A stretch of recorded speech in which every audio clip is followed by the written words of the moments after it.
The beginning of the story is associated with legends that say that goo poison appeared in 10 million cities. During the period of its spread, this poison was considered the most terrible weapon of war. Due to numerous casualties, its use was stopped, but the war did not stop, and the reason for its beginning was not related to poison. Many years later, the source of this poison was again discovered. A young man sits at a computer alone, thinking about the fact that his beloved has left him. There is a mess and mountains of garbage around him due to his depressive state. With anger, he realizes that he has lost this battle of life since the girl left him. Earlier, some woman asked him to pretend to be the father of her child for a large sum of money. This girl's name was Mu Ching Ching, and the hero agrees to this deal, realizing that for him, it is just business. Lying on the bed, the guy reflects on the fact that Faye abandoned him because of his insignificance. Suddenly, from Mu Ching Ching receives a message inviting him to go for a checkup with her tomorrow. This is the 5th time in a month that she has asked him to visit the hospital with her. The next day, they go to the hospital together. Soon, the girl turns to him and tells him that he can leave, but she needs to return to class. In a month, he had already accompanied her to the doctor 5 times, not understanding why the girl needed all this. A pregnant lady goes to class, and the guy just looks after her. She feels his gaze and turns sharply to look back at him, after which she sighs heavily and leaves. At this moment, the guy turns his attention to the crowd of people gathered nearby. Curious about the reason for their collection, he approaches to find out. The crowd is discussing a tragedy that happened in the city where someone killed a pregnant girl, and there were poisonous bugs crawling on her when she was found. There had recently been a rise in murders in the city, with many of the victims being pregnant women, and the perpetrator was extremely violent. At first, the guy thinks that maybe he should tell Mu Ching Ching about what happened, but then realizes that this is still just a business and he shouldn't interfere. At this time, someone kidnaps the girl. The attacker suddenly rushes at her and drags her into the car. The girl doesn't even have time to scream. The attack was so sudden. Meanwhile, a friend of the hero passes by. This is Xiao Fei, is his ex-girlfriend, and she greets him with the name Wang Ming. Seeing her, the hero begins to get nervous. Perspiration flows down his face from excitement. After all, he accidentally met his ex, who continues to impress him with her beauty. With a trembling voice, Wang Ming asks her how she is feeling. Smiling, she replied that she was fine, and Zhangshang is organizing a reunion for her classmates, and she wanted to know if he would come. Hearing this, he was amazed and interested to know more about the meeting of his classmates. Smiling awkwardly, he nevertheless replied that he had business. Xiaofei noticed that she didn't even specify the time of the meeting, and he was already refusing, as if he was ashamed of meeting with them. Overcoming awkwardness, the guy was barely able to answer that it was not so. Suddenly, the girl standing in front of him lowered her eyes and apologized. During the apology, he realized that he failed to support her, and so she apologizes. Suddenly, someone from behind took him by the shoulder, and Xiaofei said that she should have left him earlier because such a nonentity does not suit her. Wang Ming instantly realized that it was Zhang's voice, Xiana. Immediately after this came a strong blow directly to his face. The red-haired scoundrel was satisfied that he was able to defeat him with one blow. Addressing the hero, Zhangshang stated that he had endured him for a long time, and if not for Xiaofei, he would have beaten him sooner. Raising his head, the guy asked if they were now a couple. The girl looked at him contemptuously and admitted that she left him for Zhang Xiana. The insolent man stepped on the guy and said that he would not have become friends with him if it weren't for Xiaofei. They met for a long time behind Wang Ming's back. Previously, he met Fei in the university garden, worked 3 jobs to support her, had no time to study, was unable to graduate from university and find a normal job. Insolent mercilessly beats poor man. Zhangxiang believes that Fei went blind when she met Wang Ming. Someone stops an aggressive guy. It was Fei, and she asked to stop because the hero could sue Xiang for beating him. Listening to the girl, the red-haired guy stops. He could calm down, but he was unhappy that Wang Ming was Xiao's first boyfriend, Fei. The girl adds that Xiang is right, and he shouldn't be blamed. They are from different worlds. She wanted to leave him for a long time, but she felt sorry, and Zhangxiang is also because she couldn't bring herself to tell him that she was already dating him, so they hid their relationship until after university. Lying on the ground, Min asks her not to say anything more. He already understood everything. The upset guy begs her not to say anything more. Trembling on the ground, he tries to get up and succeeds. Once he succeeds, he screams that he hates her for doing this to him. But there was no answer to this, only silence. The beaten hero sighs heavily, looking at all this. A couple of young people walk into the distance, radiating happiness. Wang Ming, feeling angry, knew that he would make them regret their actions. As a result of what happened, the hero decides to call a taxi. The taxi driver hands the guy a cigarette, noting that he doesn't look too good, and offers to take him to the hospital. The silent young man slowly reaches out for a cigarette as several messages arrive on his phone. Mu Qingqing sent him a red envelope wishing him prosperity, happiness, and good luck. He responds to this message with a simple okay. Later, another message arrives in which the girl asks him to save her. What he saw horrifies the guy, and he begins to think about what could have happened to her. He wonders what exactly happened to the girl. A moment later, Mu Qingqing withdraws his message, and it disappears. Someone else probably canceled the message. Soon night falls in the city. Events take place in a tall, unknown building. The kidnapped girl sits tied up and cries. In front of her stands an unknown man in a robe, holding a bell that emits a bright purple light.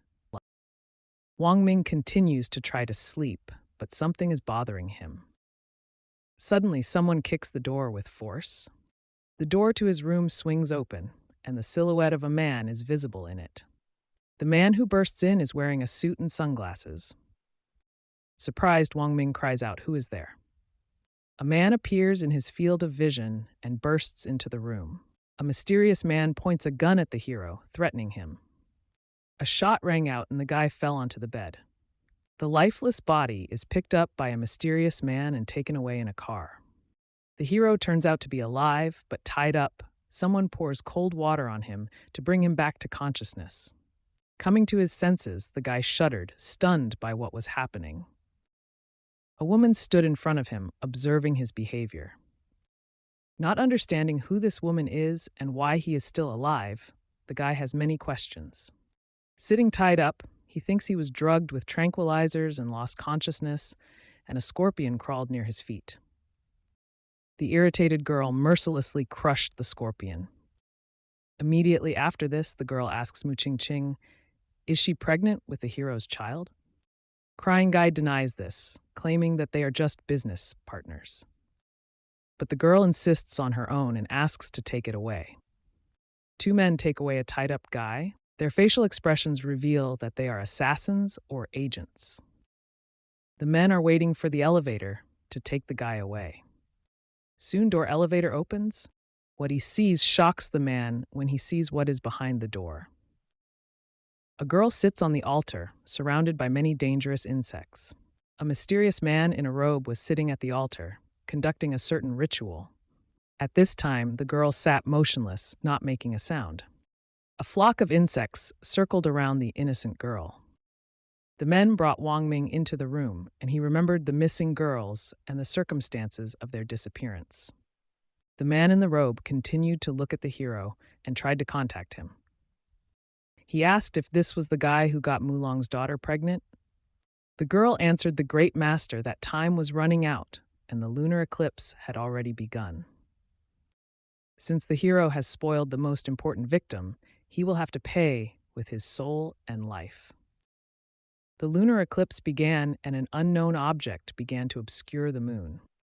Horrified, Wang Ming began to scream that it was not him, and he did not sleep with her, and this child was not his, and he begged not to kill him. But this did not matter to the cruel people. The lunar eclipse had already begun, and the great master was about to complete the creation of King Gu. Seeing what was happening, the girl also realized that the master was using her. The sarcophagus with the king began to ignite, and the chains on it began to ring. The metal chains began to break easily. As the sarcophagus moved, all the chains were broken and no longer interfered with its opening. The lid of the sarcophagus opened, and there was someone inside. The woman looked at what was happening in horror and began to cry. Mu Qingqing saw that her father was in the sarcophagus. The sarcophagus contained the body of the king of the underground city, Mu's father, Qingqing, Mu Luna. The Grand Master pointed his finger at the people and ordered the king to kill them. Instantly, the king rushed towards his targets, seeking to destroy them.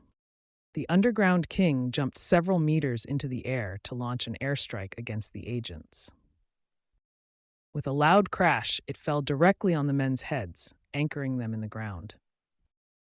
The hero couldn't believe his eyes, not understanding what was happening, whether it was true or whether it just seemed to him. The girl, who had previously worked with the master, grabbed a gun to protect herself.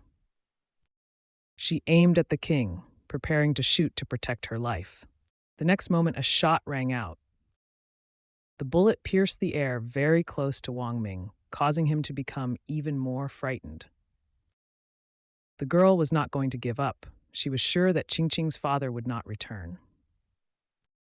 Other agents joined the firefight and began shooting at the master and the king. Bullets whistled over the hero's head, and he covered his head with his hands in horror. Ultimately, the girl hit the great master several times. She then watched to see what the great master would do. Suddenly, they saw something terrible. The woman couldn't believe her eyes. What she saw seemed incredible. The bullets that hit the great master did not harm him, leaving only holes in his clothes. Because of this, the master only laughed. The sinister man grabbed the hand of the girl trying to resist. With ease, he broke the weak girl's arm with one movement. This caused great pain to the innocent lady. However, the girl was not going to stop, and taking advantage of her agility, she kneed the man right in the chin. Soon, she pulled out a knife from under her clothes. She tried to strike the great master, but he was able to dodge. The lady left several wounds on the man, as the knife was incredibly sharp. An unknown dark liquid, similar to oil, began to flow from the wound. This liquid got into the girl's eyes, causing severe pain and causing her to lose her vision. Overcome by pain, she fell to the ground, unable to resist. The alarmed master, hesitating, continued to move forward, intending to destroy everyone present. The men standing guard realized that they were facing a living threat. This was a master who demanded a sacrifice. At this time, the underground king tried to attack Wang Ming. The mummified king grabbed the guy by the throat and began to squeeze him. Suddenly, the king picked up the hero and began to drag him somewhere. The master had already prepared a cauldron containing a brown liquid of unknown origin. The guy was dipped into this liquid, completely immersing him in it. Then the terrible master took the guy's head and began to slowly lower him into the liquid. There, the guy could barely breathe because he couldn't hold his breath any longer. The master and king continued to perform the ritual and demanded that the guy be resurrected. The dark master lifted the guy's lifeless body, but he did not move. After which, the master threw him on the floor. Showing no signs of life, the hero lay on the ground. Suddenly his eyes opened, and he pondered his unfortunate fate.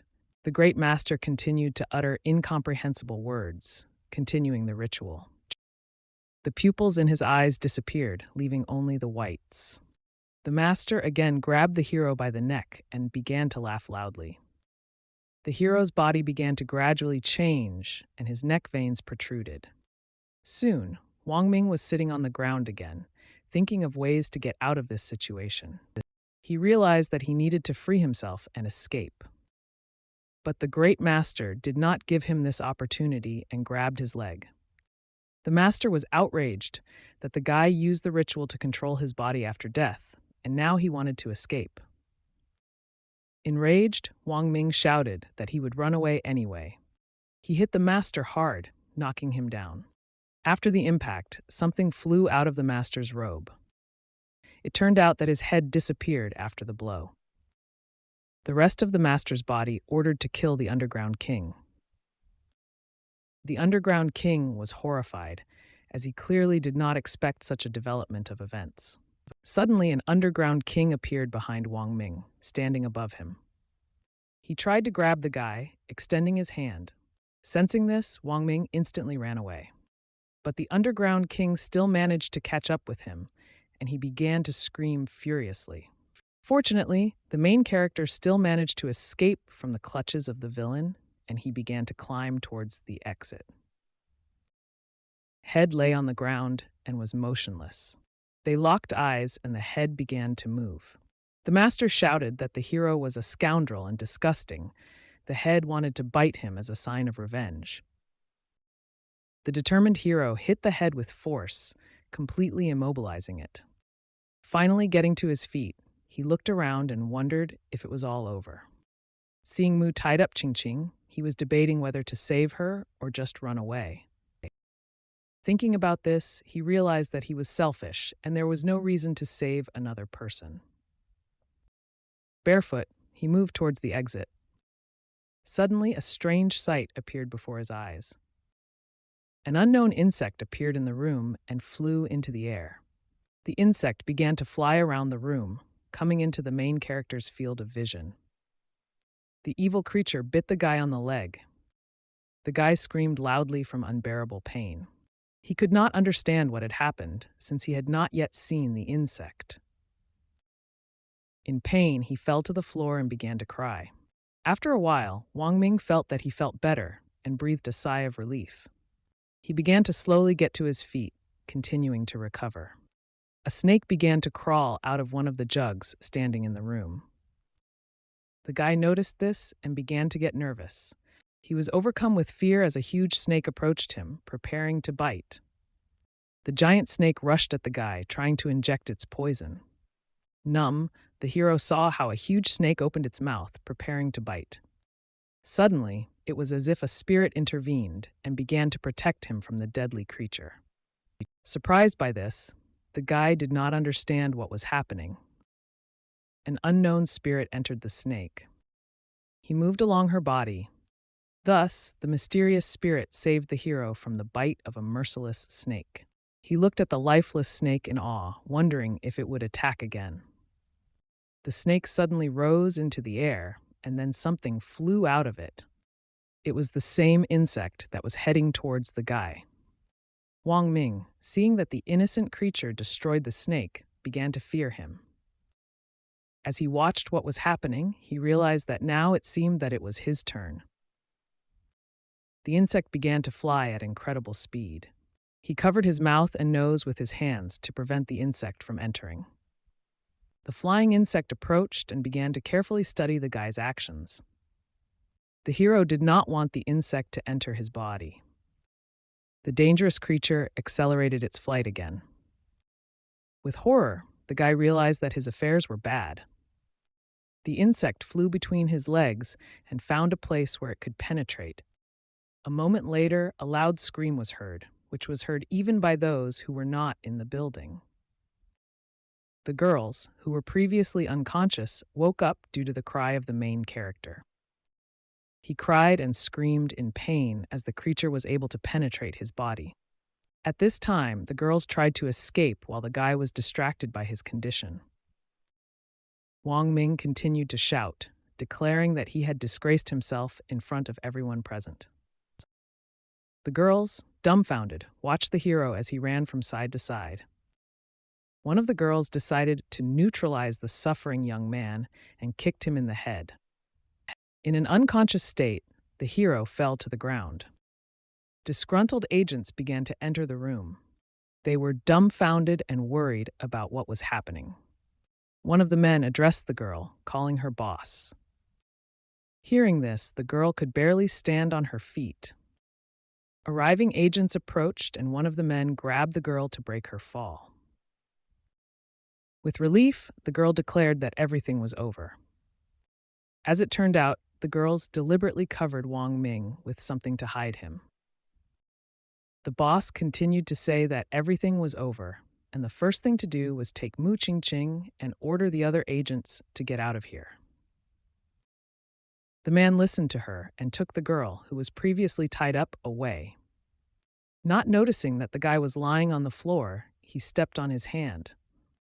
Wang Ming began to scream furiously in pain as he felt enormous pain as his leg was crushed. The girl remained unconscious and did not move, despite the loud screams of the guy. Meanwhile, a fight broke out and the agent hit the main character. During an unexpected confrontation, the agent knocked the guy over onto the pots from which the snake had previously crawled out. Stunned by what was happening, the guy remained lying on the floor and wondering what to do next. Soon he grabbed a sharp object, presumably a fragment of a pot, and hit the agent. The blow missed the man and wounded him. Even when the agent dodged, the guy was still able to cut his face, and Wang Ming looked like a professional in this fight. The hero ordered the man not to approach, otherwise he would not hold back. Suddenly, the guy pointed in the other direction and told the agent that there was a butterfly flying there. Distracted, the agent turned to look at the place where the guy was pointing.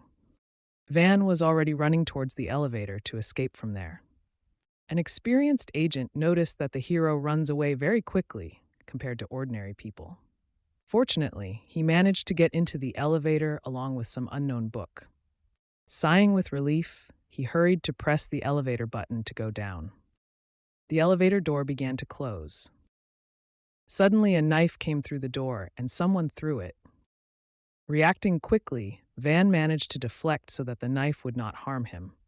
This knife was thrown by the agent to neutralize the hero when he was in the elevator. Unfortunately, the knife still wounded the hero, hitting him right in the shoulder. Barely standing, he held the book he had stolen from the crime scene.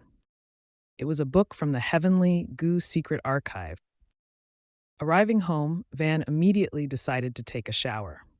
Surprisingly, in his heart he discovered that he had no wound from the knife that hit him directly in the shoulder.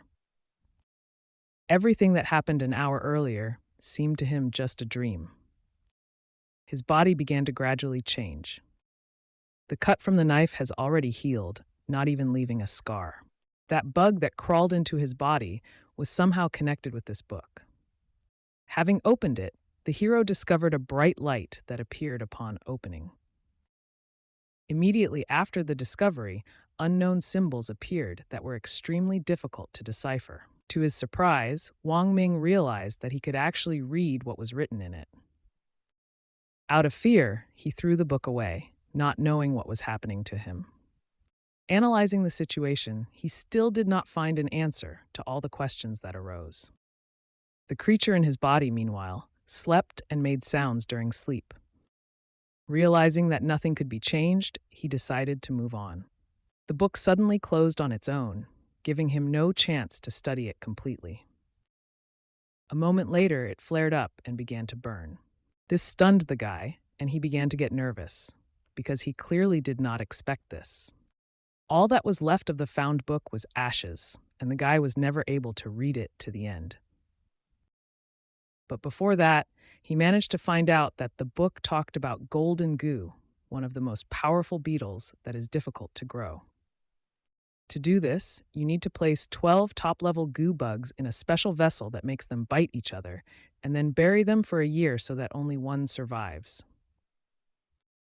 In addition, flying golden gus are even rarer than regular ones. After thinking about everything he read in the book, the guy decided to act. Sitting down at the computer, he began to search for information related to goo poison. On the internet, he found information that a long time ago, goo poison originated in 10 million mountains, and when the poison flourished, it was the most terrifying type of military weapon. Reading about this, the information began to cause concern in the hero. Suddenly, a new message arrived on the hero's phone. It was from Ahui, and she knew what happened, suggesting they meet tomorrow. After reading the message, the hero began to worry and think about how to take revenge on Xiaofei and Gao Shangwu. The hero's wounds have already healed, and he has received incredible strength. He realized that with this power, he could do a lot. Meanwhile, Golden Gu woke up and wanted to eat. The main character realized that he had not slept all night, but his body was full of strength. Getting out of bed and doing some stretching, he decided that he would visit Gao Shangwu. He had so much energy that he could do more than before. Lying on the bed, he realized that his body was full of energy and he could not sleep. Rising from his bed, he decided that this might be his chance to get revenge on Gao Shangwu. Energy was raging in his body, and he was ready to use it for good. Taking his phone, he remembered something important. He remembered Mu Qingqing and their common business. Although his mind had just experienced mixed feelings, he decided that it was not worth provoking people like Xiaofei and Gao Shang. Soon he decided to call Ahui. The guy picked up the phone and called a friend to find out how he was doing. Wang Ming turned to a friend because he needed to borrow money. The friend was surprised by this request since Wang Ming had never approached him for money before. Wang Ming explained that he had avoided taking out loans before because he could not pay them back. The concerned friend asked Wang Ming not to give details and asked how much he wanted to borrow. The hero decided to borrow $1 million at once and asked if his friend could provide such an amount. The comrade immediately agreed and reacted positively to his request. But even this did not calm down Wang Ming, and he continued to be nervous, smoking in his room. Within seconds, 1 million yuan arrived in Wang Ming's bank account. Having received the money, the hero got ready and set off. When he came to the store, his goal was to buy a SIM card and an affordable phone. The salesman offered him a SIM card for $18 a month, along with a Huawei 999 phone, which was considered the best in its price range. Without hesitation, he decided to take the offered phone and SIM card. But before that, he decided to create a new account on a social network and then pretend to be a girl to attract Gao's attention, Xiana, confident that such a move would definitely work. Half an hour later, he happily corresponded with the impudent Gao, realizing that his idea was successful. Gao started the conversation and greeted the fictional beauty, then asked why she added him as a friend. Our hero decisively decided not to allow himself to be offended and treated him the same as an ordinary person. Soon, the fictional girl received a new message from an expert in seduction. In a new message, he asked if she wanted to see her older brother's abs, then sent a nude photo of himself. From the terrible vision, the guy threw his phone, disgusted. Meanwhile, Gao grinned, confident in his steadfastness. He noticed that the girl had no more posts except for an attractive photo from the internet. So it was possible it was a fake, created by someone he knew. If Xiaofei tries to test him, he must make her understand that she cannot control him, and she is just his toy.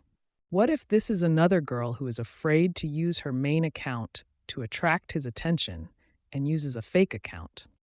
Then he was very lucky, and he is sure that he has already brought her enough joy. Trying to move away from Gao's nude photograph, he crawled on the floor, disgusted. At this time, the secret agent was in the hospital with an injury. A man stood in front of her, ready to say something. The woman asked the nurse to leave. The nurse bowed and left. The gaze of the unknown man and the nurse met, and they studied each other closely. Finally, the door to the woman's room closed. An agent posing as her boss said that they had blocked all news. Qingqing still had not regained consciousness, and the doctors had not found any problems, but her condition was not the best. Mu's symptoms Qingqing, and it seemed like he knew what happened to the girl. The man confirmed her guesses. These symptoms were reminiscent of Gu, the former Gu master who had already died, and they needed to find another Gu master to awaken Mu Qingqing. The lady in the hospital asked if they had enough time left for this. Apparently, there are not many Gu masters left, but recently there have been more and more deaths, and all the victims were women, and according to the case materials, this is the act of a Gu master, but not the Gu master who is already dead. This meant that there was probably another master nearby, although the man did not know who exactly was pursuing them. But judging by the search of his brothers, these guys were far from harmless at first. And probably other masters also have bad intentions. And then, if all the secret agents die, they will need to get rid of all the masters. But the lady also understood that only Master Gu could defeat Master Gu. Their strength exceeded that of an ordinary person, and she said this based on personal experience. The agent was noticeably nervous, remembering what happened in the room where the master and the king were. The girl also warned that they can carefully monitor him with the help of their brothers, and if something happens, they need to urgently inform the girl, after which they will return the fugitive, Wang Ming, and bring the lady in order, as well as bring Mu out. Ching Ching is out of the hospital because the doctors will not be able to cure her of Gu. The flexible man agreed with the lady because she was indeed right. Meanwhile, Wang Ming sneezed and thought that someone was remembering him. He needed to dress appropriately to meet his classmates. He couldn't let Xiao Fei and Zhang Xiang look down on him. Some time later, the hero dressed in a very nice suit and looked amazing. A friend called him and said that his friends had already gathered and wanted to give him a ride to the hotel, but the guy asked them not to do this, as he was going to call a taxi. Meanwhile, a comrade wanted to help him spy to see whether they had arrived or not. Soon Wang Ming called a taxi and went further. Inside the car, he began chatting with Gao again, Chang. The impudent man was hinting at a meeting with a fictitious girl, and Wang Ming was not going to refuse him. Thus, he asked Gao not to leave until they met because he would have no regrets about it. Within a few minutes, he had already arrived at the meeting place. He was greeted by joyful friends who approached him with delight. The guy also watched his two friends, Fetty and Hui, with a smile. Fetty wanted to know why Wang Ming hadn't contacted him after graduation, but he asked him not to worry since he was just busy and they had just met. A group of friends prepared to enter the room. There were already a lot of people inside, including enemies, who were sitting and waiting for the new arrivals. One of the girls noted that the carefree trio finally came and asked them to sit down because everyone was expected. The slightly embarrassed guys sat down at the table and got ready to eat. At this time, Gao Shang sat with Xiao Fei, looking at Wang Ming. Fetty wanted to ask Wang Ming why Xiao Fei sits next to Gao Shang. But Hui understood that it was better not to say anything unnecessary. One of the classmates stood up and greeted her dear classmates, noting that each of them had just recently graduated, and this was their first meeting. And she also thanked the wealthy sponsor who organized all this and asked everyone to thank him. Everyone began to get up, but our hero's company remained sitting quietly. The head girl turned to Wang Ming and asked what was wrong with them and why they were so disrespectful towards Gao Shang, who paid for all these luxurious dishes, blaming them for being late. Hui replied that they had already graduated and did not have to act like they did before, and also added that they came out of respect, and he noted that they did not come here to act like dogs, and that if they'd decreed before. They said in advance that coming here meant being a dog, they would bring a poodle with them. The head girl was on the verge of losing her temper, but Xiao Fei told her to ignore it, explaining that they had no respect and shouldn't act the way they did. The head woman concluded that Xiao Fei is right and they should follow the example of Wang Ming's company, and she used to tell her that he is only worthy of Gao Shana. Gao Shang smiled and offered to drink to their health, and he assured everyone that if they had any problems, they could contact him, and he would help them solve any situation.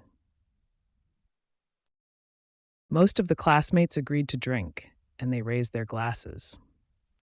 Gao then walked up to Wang Ming and wanted to raise his glass and apologize to him.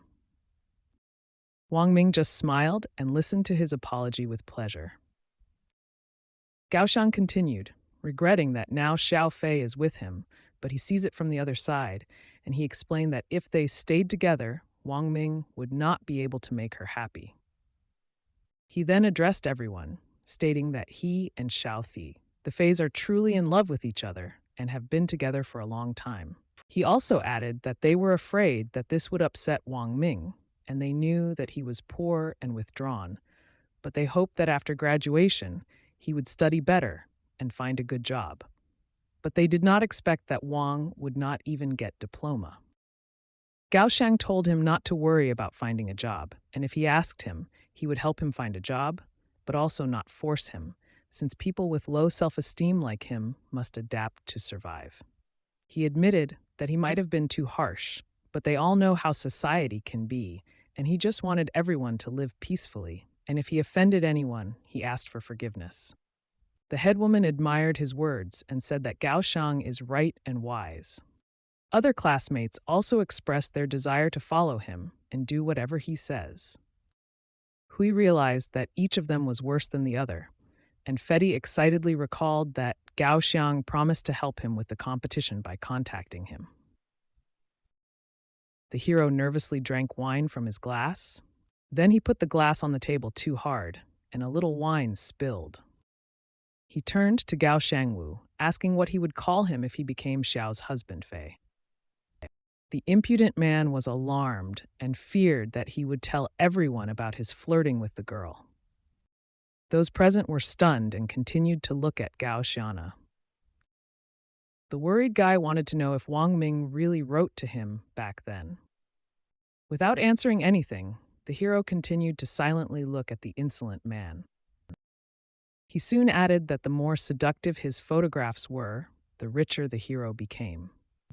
A moment later, Wang Ming turned on the presentation behind him to show the photos that Gao had sent him. Xiang. A photograph was shown on the big screen, depicting an impudent man flirting with a girl in correspondence. All the classmates were shocked by this, because they did not expect that such a guy could cheat on his girlfriend. Gao Xiang continued to watch everything that was happening with his mouth open, and Xiao Fei looked at this in horror and burned with shame.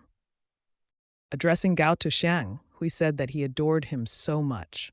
The angry guy decided to regain his dignity and take revenge on Wang Ming.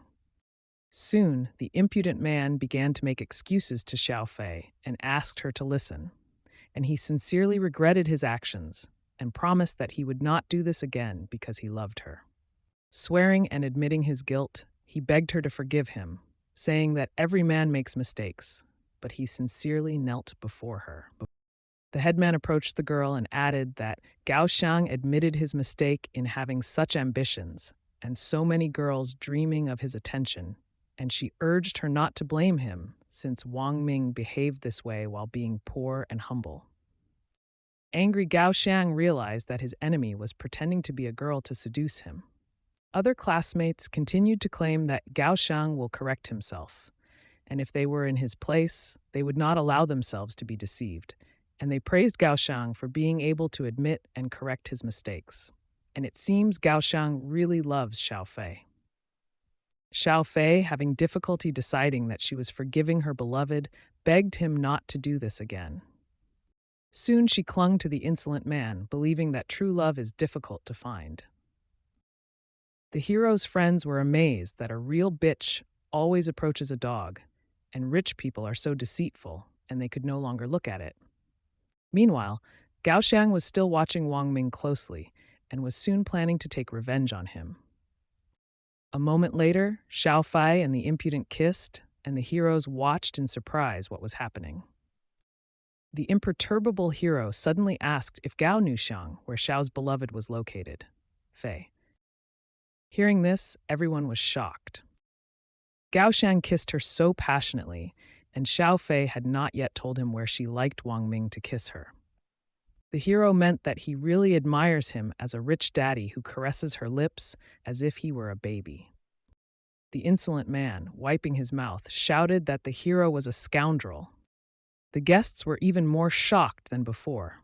as they did not expect something like this to happen at the meeting. Angry Gao Xiang was going to physically harm Wang Ming for insulting him. The surprised elder continued to monitor what was happening and realized that Wang Ming had brought trouble upon himself. No one had ever seen Wang Ming so furious, and everyone came to the conclusion that his unfortunate fate was already sealed. Even Hui came to the conclusion that the guy had gone too far. Fetty's friend just watched what was happening and cried. With a grin, the hero repelled the attack and hinted that Gao Xiang is too slow. Gao's reaction, Xiang was on a completely different level, and he could fend off anyone's attack. Taking a chair, Gao Xiang began to attack and wished the hero death. But the guy easily dodged this attack, and it passed by. A second later, he had already hit Gao Xiang, and he fell to the floor. Screaming in pain, Gao continued to suffer blows from Wang Ming. No one expected this, and the head woman was surprised that poor Gao Xiang actually flew back from the attack. The spectators of what was happening did not understand what had happened and how Van was able to defeat the impudent man. No one expected this from an ordinary, quiet guy. Even his friends understood that he had become stronger, as if he was a completely different person, as if he had come from combat school. A moment later, Xiaofei slapped the hero because he beat her boyfriend.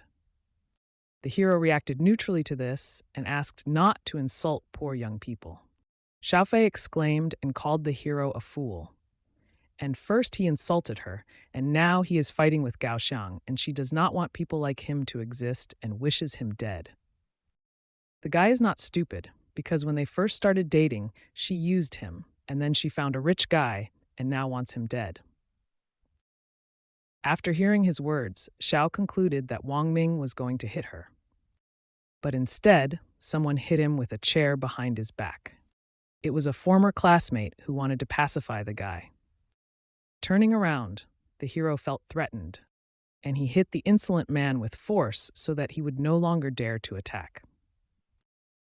Soon the guy asked if anyone else dared to attack him, or if everyone was afraid. Gao Xiang had just come to his senses, and together with Xiao Visfok, the Fays looked at the hero, fearing him. The arrogant guy began to be afraid of the hero and asked him to stop, because he was going too far. But the hero knew that Gao would not be grateful if he did not constantly beat him. Because he's not stupid enough to think that he won't want revenge after being humiliated.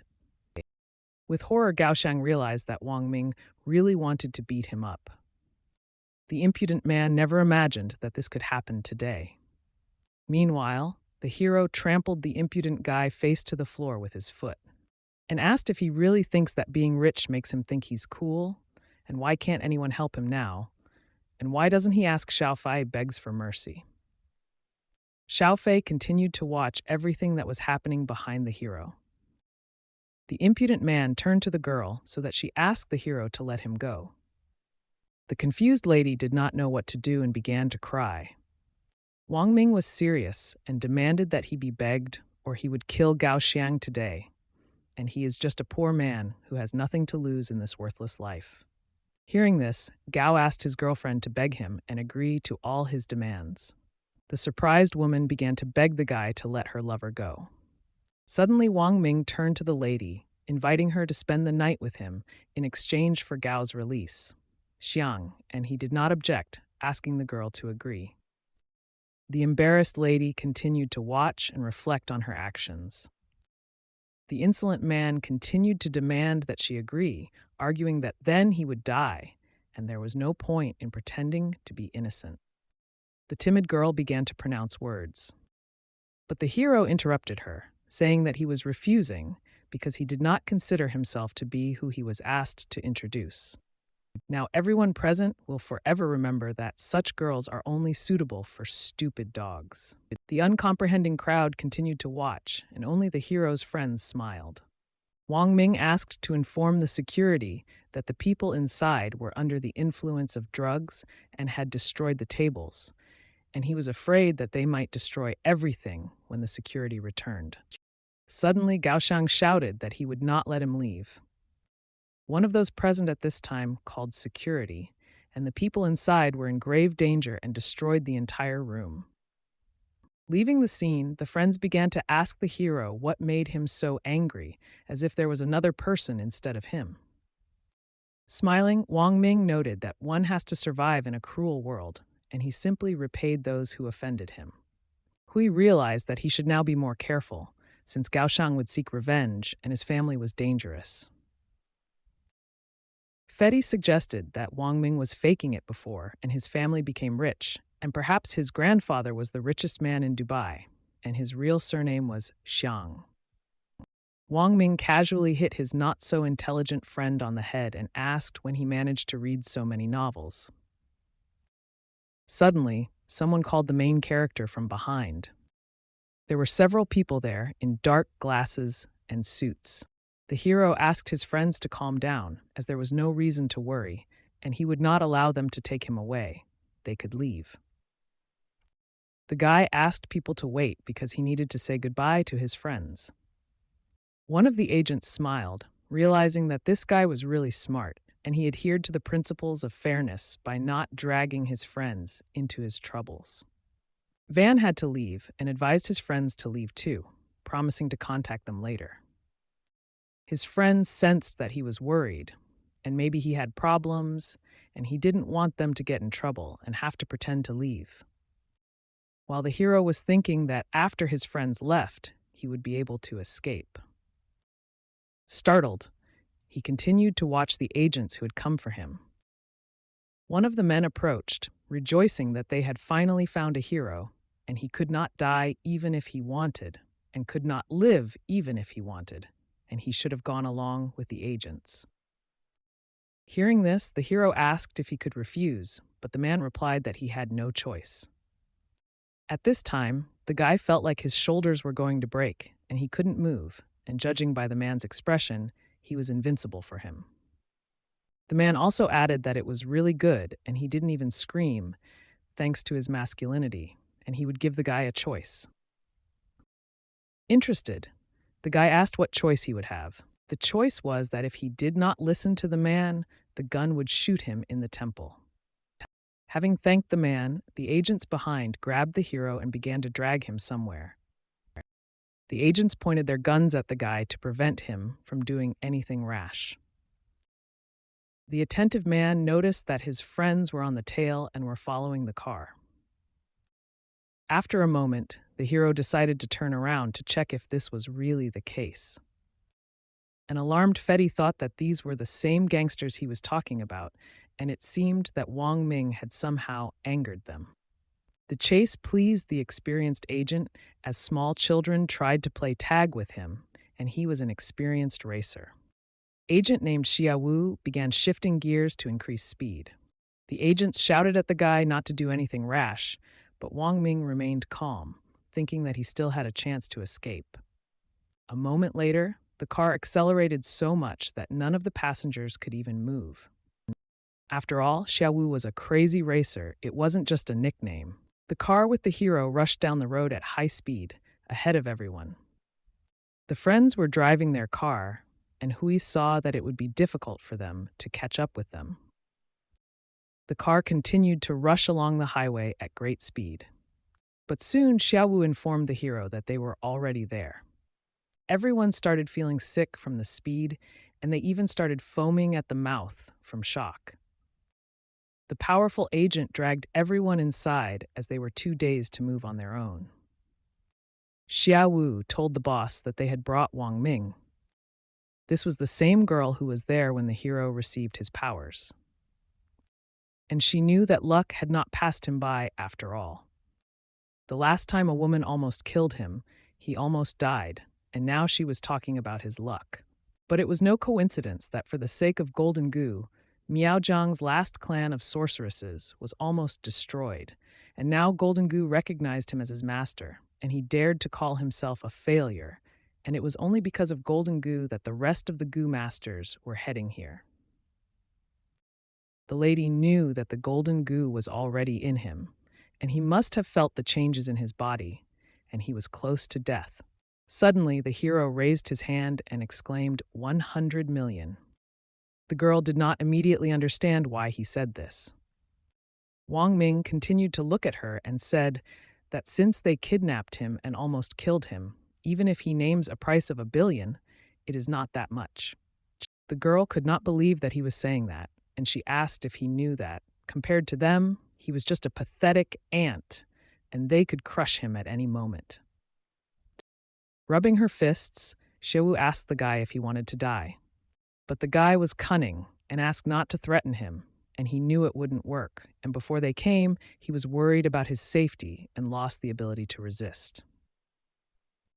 They didn't even beat him, which showed his advantage over them, and that's why the hero was so important to them. Looking at the agents seriously, the hero really asked for 1 billion, otherwise he would not cooperate with them. The woman admitted that she underestimated him and still agreed to the deal. Xiaowu was surprised at the hero's IQ, as it was as high as the man himself. Looking at them, the hero concluded that the rich were so decisive, but he soon realized that they needed to move on to a discussion. After putting out her cigarette, the lady admitted that Wang Ming was now the owner of the golden goo. However, they might be spied on, and if he doesn't train the golden goo, he will die, no matter how, because the king of the million goo is in his body, and there are a couple of things that need to be done. For example, one of them is to help Mu Qingqing wake up. Having considered the girl's words, the hero did not understand how this could be done. But he calmed down, and the lady asked him to just listen to her. Turning around, she asked Xiaowu send him to the shower and change his clothes, then send him to Mu Qingqing. Xiaowu grabbed him by the throat and started leading him, and the hero asked him to be careful because he was now a millionaire. Meanwhile, the woman entered Mu's ward. Qingqing stood over her. Soon the hero himself came up to help the girl wake up. He wanted to know what to do. Suddenly, the lady took a knife out of her pocket, and she cut the hero's skin a little so that red liquid began to flow from him. The hero began to drip this liquid directly into the girl's mouth. The hero became the owner of the golden goo, and its liquid could heal Mu Qingqing. He also noticed when she took his hand that his wound had already healed and was no longer leaking fluid. In half an hour, Mu Qingqing was still lying on the hospital bed. Wang Ming asked to be released because in 30 minutes he had already received 10 wounds and he was not going to tolerate it anymore. The woman asked to let him go because she wanted to see how he would handle it. A moment later, the agents released the hero. The guy immediately rushed at the woman and shouted that if he didn't hit her, then he was not a man. But the woman was not weak and easily defeated the arrogant guy. This was because without physical skills, his strength was useless. This seriously angered the hero, and he was ready to fight. And he summoned the golden goo, who was annoyed due to the attack on his master. Goo came from, but then he realized that it didn't matter and he needed to buy time. Pointing his finger at the girl, the hero asked if she scared him and his golden goo. This really scared the agents, and they watched the insect with caution. Golden goo also looked at the people and was ready to attack them at any moment. With surprise, the woman realized that the hero could control him. Having played out, Wang felt powerful and asked if the woman liked this performance, and if she begged him, he would let her live. Goo on her. After a few seconds, Golden Goo decided to attack the woman. A little worried, the guy realized that the little insect had obeyed him. To protect herself, the woman took a defensive stance and was ready to attack. But suddenly, an insect pierced the roof and flew up. No one expected such a turn of events and immediately stared at the hole in the ceiling. Wang Ming realized that his golden goo had flown away, probably because he was jokingly called baby, and the guy didn't know how to react to what was happening. The evil agents frowned at the hero, although their goal was to take revenge for his rogue steps. Trying to retreat, Wang Ming tried to explain that his goo would be back soon, and it was all just a joke, and he insisted that they should be a team. Watching the hero, the girl begged him to be more serious because the golden goo had just flown away. However, the guy denied this, claiming that he had just greeted him and allowed the golden goo to clear his head, as he was not always comfortable being in his body. It turned out that the guy's jeans were torn. Noticing this, the girl ordered to bring a new pair of jeans. Now Wang Ming had become harmless and considered the agents to be his friends, and he believed that they should take care of each other and solve problems together. Suddenly, someone began to penetrate through the ceiling. It was some kind of dark entity that fell to the floor. The agents immediately realized that something was wrong. This began to suspect Xiaowu, and Wang Ming became even more nervous. A man in a robe appeared in front of them. The beginning of the story is associated with legends that say that goo poison appeared in 10 million cities. The guy immediately realized that the book that disappeared was the divine secret goo box. Agent Xiaowu immediately took out his pistol to protect himself from the newcomer. But the stranger began to use his dark magic on the agent's hand. Immediately after the magic was applied, the gun simply disappeared from the agent's hands. Then the fight began, and the woman herself joined the fight. The lady threw the knife straight at the stranger.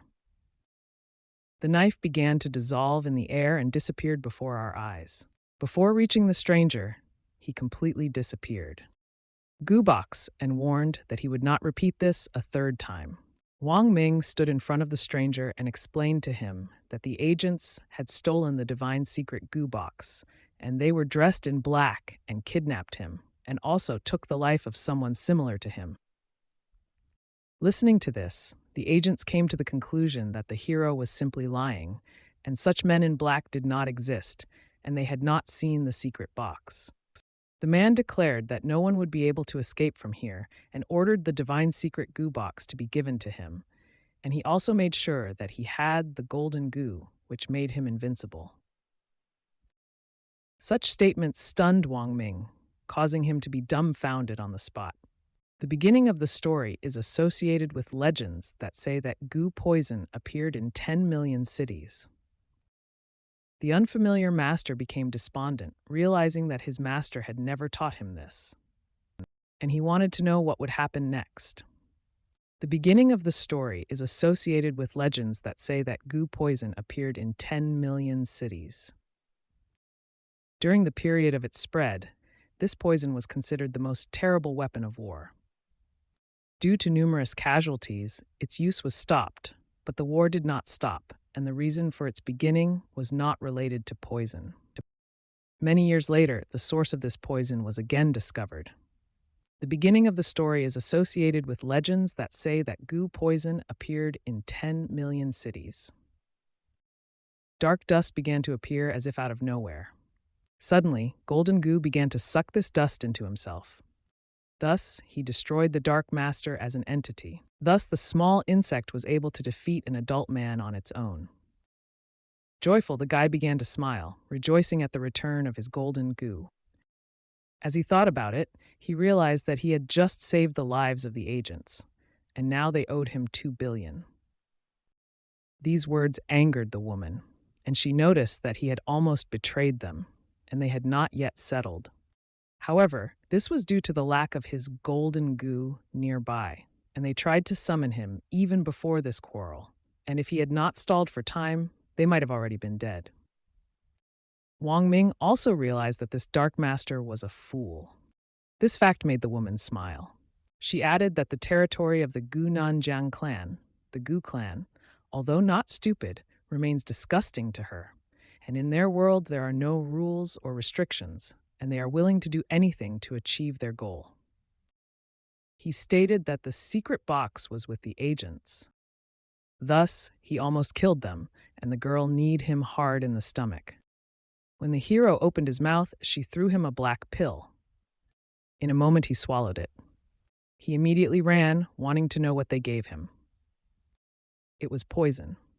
Golden goo can cure goo, but not poison, and if he does something tricky again, he will not receive the antidote, and the liquid from his 7 holes will begin to corrode him. His dignity will also be reduced. The hero was overcome with rage, and he was even angrier at the agents. That is why the woman asked him to be obedient. Suddenly, the hero began to lick the woman. She walked away in surprise, in shock, and tried to understand what he was up to. He had a secret box, and once he got the golden goo, he learned all their secrets, and now he had the power of attracting goo. Thus, the girl suddenly felt attracted to him and did not want to harm him.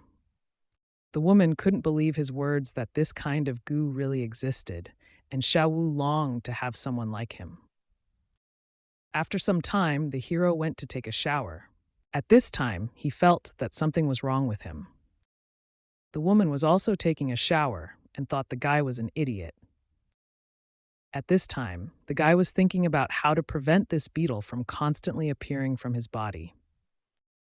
And the girl thought that she would never like this guy.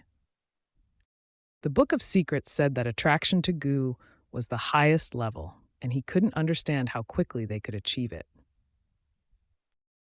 The girl resisted and thought that she should not allow thoughts about him, since it would only worsen the situation. He could deceive her once, but he cannot do it forever, and he must continue to study the secret box located in his head. Looking at her hand, the girl realized that her bones were almost completely restored, and this guy was not so useless. Immediately after the shower, the hero began to cultivate his abilities. And the girl, together with the agents, was approaching the guy's room. She then ordered the agents to open the door. When the door opened, only the girl entered. Watching her, the guy realized that he had already used his saliva and her arm had healed, and his saliva was the best antidote, and he should increase the dose and collect the liquid to achieve eternal youth. Taking out a cigarette and lighting it, the woman noticed that this master could return at any time, and she wanted to know how dominant Wang Ming's skills were. At the same time, the guy realized that he could not give in and that it was time to act. And he began to deny, saying that he was not her daddy and should not help her. This answer angered the girl, and she reminded him that they were in the same boat.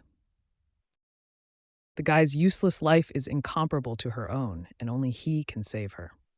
But the woman also argued that she had already allocated 2 billion, and it seemed to her that this was too much for him. Pointing his finger at the woman, he said that he wanted money and something else, namely her. Soon the woman put out her cigarette and said that she would fulfill his request, but only after he dealt with Master Gu. The hero sighed heavily, realizing that she could expose him and he must learn faster. Nan with her. Xiaowu was outraged by this, considering the conditions to be destructive, but he was full of pride and decided to go with them and then negotiate the terms. After hearing the proposal, Xiaowu realized that this was the first time boss was allowing a man to use her, and it surprised him. The man then ordered the agents to open the door. The hero was happy, thinking that his brother had come with money. Handing over a bank card, the brother said that there were 5 billion on it. The hero invited his brother with him on an exciting journey. However, the brother felt that they should do something important first. Gu attraction technique, claiming that it could help them both.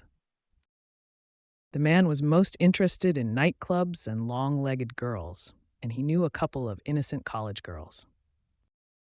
The agents were shocked, but the man decided to listen to them. It turned out that Dead Master Gu had arrived from Nanjiang, accompanied by the 4 gods: Demon God, Magic God, Zombie God, and Monster God. The man followed Wang Ming in surprise. Approaching one of the agents, the man decided to find out more. It turned out that their master had been killed, and the divine secret box had disappeared. This mysterious Master Gu and the 4 gods went in search of the box after their master died, and his brother left Nanjiang to an unknown destination. After thinking for a few moments, Xiaowu concluded that the dead man was among them. This dead man was a magic mage, the most skilled in the world of Gu. It is the zombie god. There are 3 forms of Gu: living, dead, and spiritual. And in other words, living Gu covers living beings such as animals and plants, as well as humans. Dead Gu includes the dead, gold, wood, water, fire, and mud, and the dead can control many other objects. Upon realizing this, the man was shocked at how easily he could distinguish between them, but the woman stopped him so that the hero could finish his thought.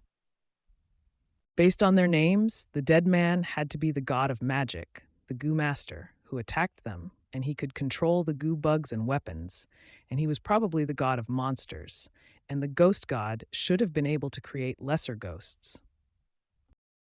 But then the question arises, what about the demon god? Goo was essentially a medicine used to treat diseases, and living goo was the base, and if Master Goo was good, then he was an angel, and if not, then he was a murderer, a demon, although they had nothing in common with real demons. The lady noticed that he didn't seem to know that the demon god was the youngest among everyone, and he was not aware of his strength, but he was called a demon because of his appearance. Immediately after this, Lady wanted to know how he was related to the divine secret box. Grinning, the guy replied that it was burned, and he could not say anything about it, but the girl asked what was inside. Turning to the lady, Wang Ming replied that inside the box was Goo's attraction itself. Xiao Wu began to shout to take him with them, but the girl considered him a fool. After some time, they found themselves in a nightclub in the company of several girls. The man wanted to know when little brother would finally teach him how to control Goo. But the guy in turn wanted to know if Xiao would return, Hong give him his money. Hearing this, the man at first did not understand who the guy was talking about. But soon he began to laugh, considering the guy to be a person from another world who had truly mastered the control of Goo. In addition, Xiao Wu added that in this city, the richest was Boss Mo, but he is out of town now, and his place was temporarily occupied by Boss Xiao Hong, and Wang Ming wanted to know if this meant that if he started dating Boss Hong, he would become the boss instead of this man. Laughing, the man hugged the guy to himself and said that he was too young, and then he gave him some advice. But Van clearly didn't like it, and he asked if the man had forgotten that he could infect him too. Suddenly, the man called the guy Big Brother Wang and wanted to call him his boss from that moment on. This pleased the hero, since the man turned out to be not so stupid, and he asked him to simply call himself Brother Min. The beginning of the story is associated with legends that say that goo poison appeared in 10 million cities. Xiaowu watched the guy from behind with a smile on his face. Sometime later, they approached an unfamiliar man who was lying on a bed. Now we work honestly together, the hero noted, and I took care of Mu Qingqing from Goo, but Xiao's hand Hong hasn't fully healed yet, so I'll take care of her. From that moment on, the hero knew that he already possessed the divine secret box Goo, the secret of Tian Goo, and of course, information on how to control the soul of a zombie. This made the girl happy, and she wanted to make sure that it was true. If he lied, the girl had to give him candy, and soon he asked the agent to bring a bowl of clean water, a bowl of black dog liquid, and his willow twig. After some time, all the ingredients were ready. The hero dipped his rod into the black dog liquid. A bright star appeared in front of him, floating in the air, and he used his golden goo directly on the zombies. Golden goo began to drink the black dog liquid.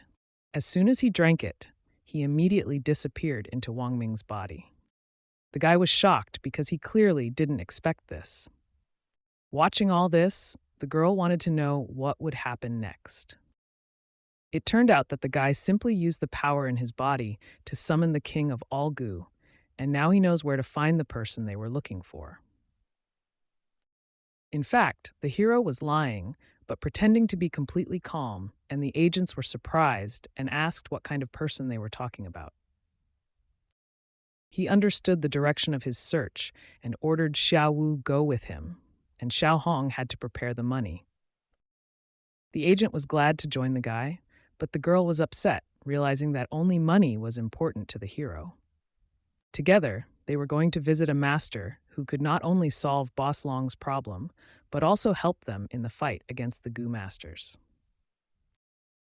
The agent doubted for a moment, but the hero said that he just needed to believe that he was the king of the million Goo.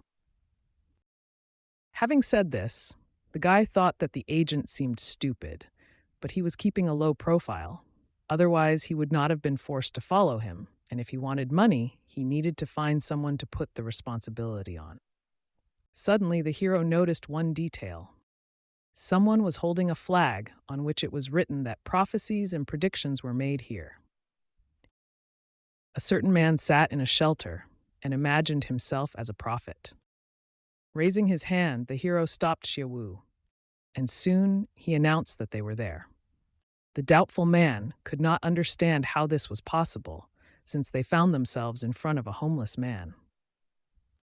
Smiling, Wang Ming said that this master must be hiding, and if the man doesn't believe him, let him find him himself. And the container in front of him was actually a weapon. Its stench forced him to avoid it for 3 kilometers. The alarmed agent could not understand what kind of weapon and what stench the master might have.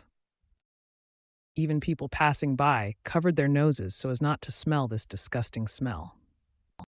Turning around, the hero asked the agent to stay here since he needed to buy oranges, that is, convince the master. Soon the hero approached the homeless man and called him an assist, pointing to the bag behind him, saying that he was rich and they could make money together. The enterprising homeless man realized that this was a serious problem and it was worth no less than what he offered, showing 5 fingers on his hand. The hero was eager to make even more money and asked if the man had anything rare or strange that he could sell, and Wang Ming was willing to pay twice as much. The mysterious man handed over the bracelet and wanted 1,000 for it. But this was not a problem for the hero, and he was ready not only to give him food and shelter, but also to give him 1,000. Approaching Xiaowu, the hero informed him that this master was flawless, but there was a slight hitch, and he asked for 100,000 for help, and the agent had to go with him and threaten him with a gun. At this time, Xiaowu recalled how his boss told him to temporarily report to Wang Ming and comply with all his demands. The obedient man agreed, as he was ready to do whatever his brother said. After a moment, he and the agent approached the Taoist and told him that he should come with them. Suddenly, the man remembered that he still had a lot to do. The hero hugged him and told him that the man was very old and had been talking about Zhang Hu for a long time. There were still a few things he didn't tell him, but if they worked out, he would have food and money to earn. The homeless man noticed that the hero was quite decent, but his fate was unusual, and everyone who met him found good luck. Jiansang Jiang was lucky enough to meet him, and he was ready to do anything as long as he gave him his word and money. The words before the assist were so profound that men admired him, and Master Wang was an outstanding personality. Suddenly, someone shouted from behind that if Wang Ming did not give him the golden goo and return the divine secret box, then he would be forced to feed it to the little ghosts. In horror, the man and the guy turned around and saw the ghost god. Many small demons began to attack them. The frightened masters realized that these were indeed ghosts. Fear fed the ghosts' energy and made them much stronger. Out of horror, the men began to hug each other, as the ghosts wanted to eat them. But a mysterious homeless man wanted to solve this problem and asked the hero to get all the food and feed them. The hero understood that ghosts do not eat human food, and the Taoist master was under threat. The master suggested that they do not eat human food because they are interested in young objects. Dropping his pants, the man smiled and told the guy to run away, as he was going to use all of his incredible youth accumulated over 300 years to get rid of them.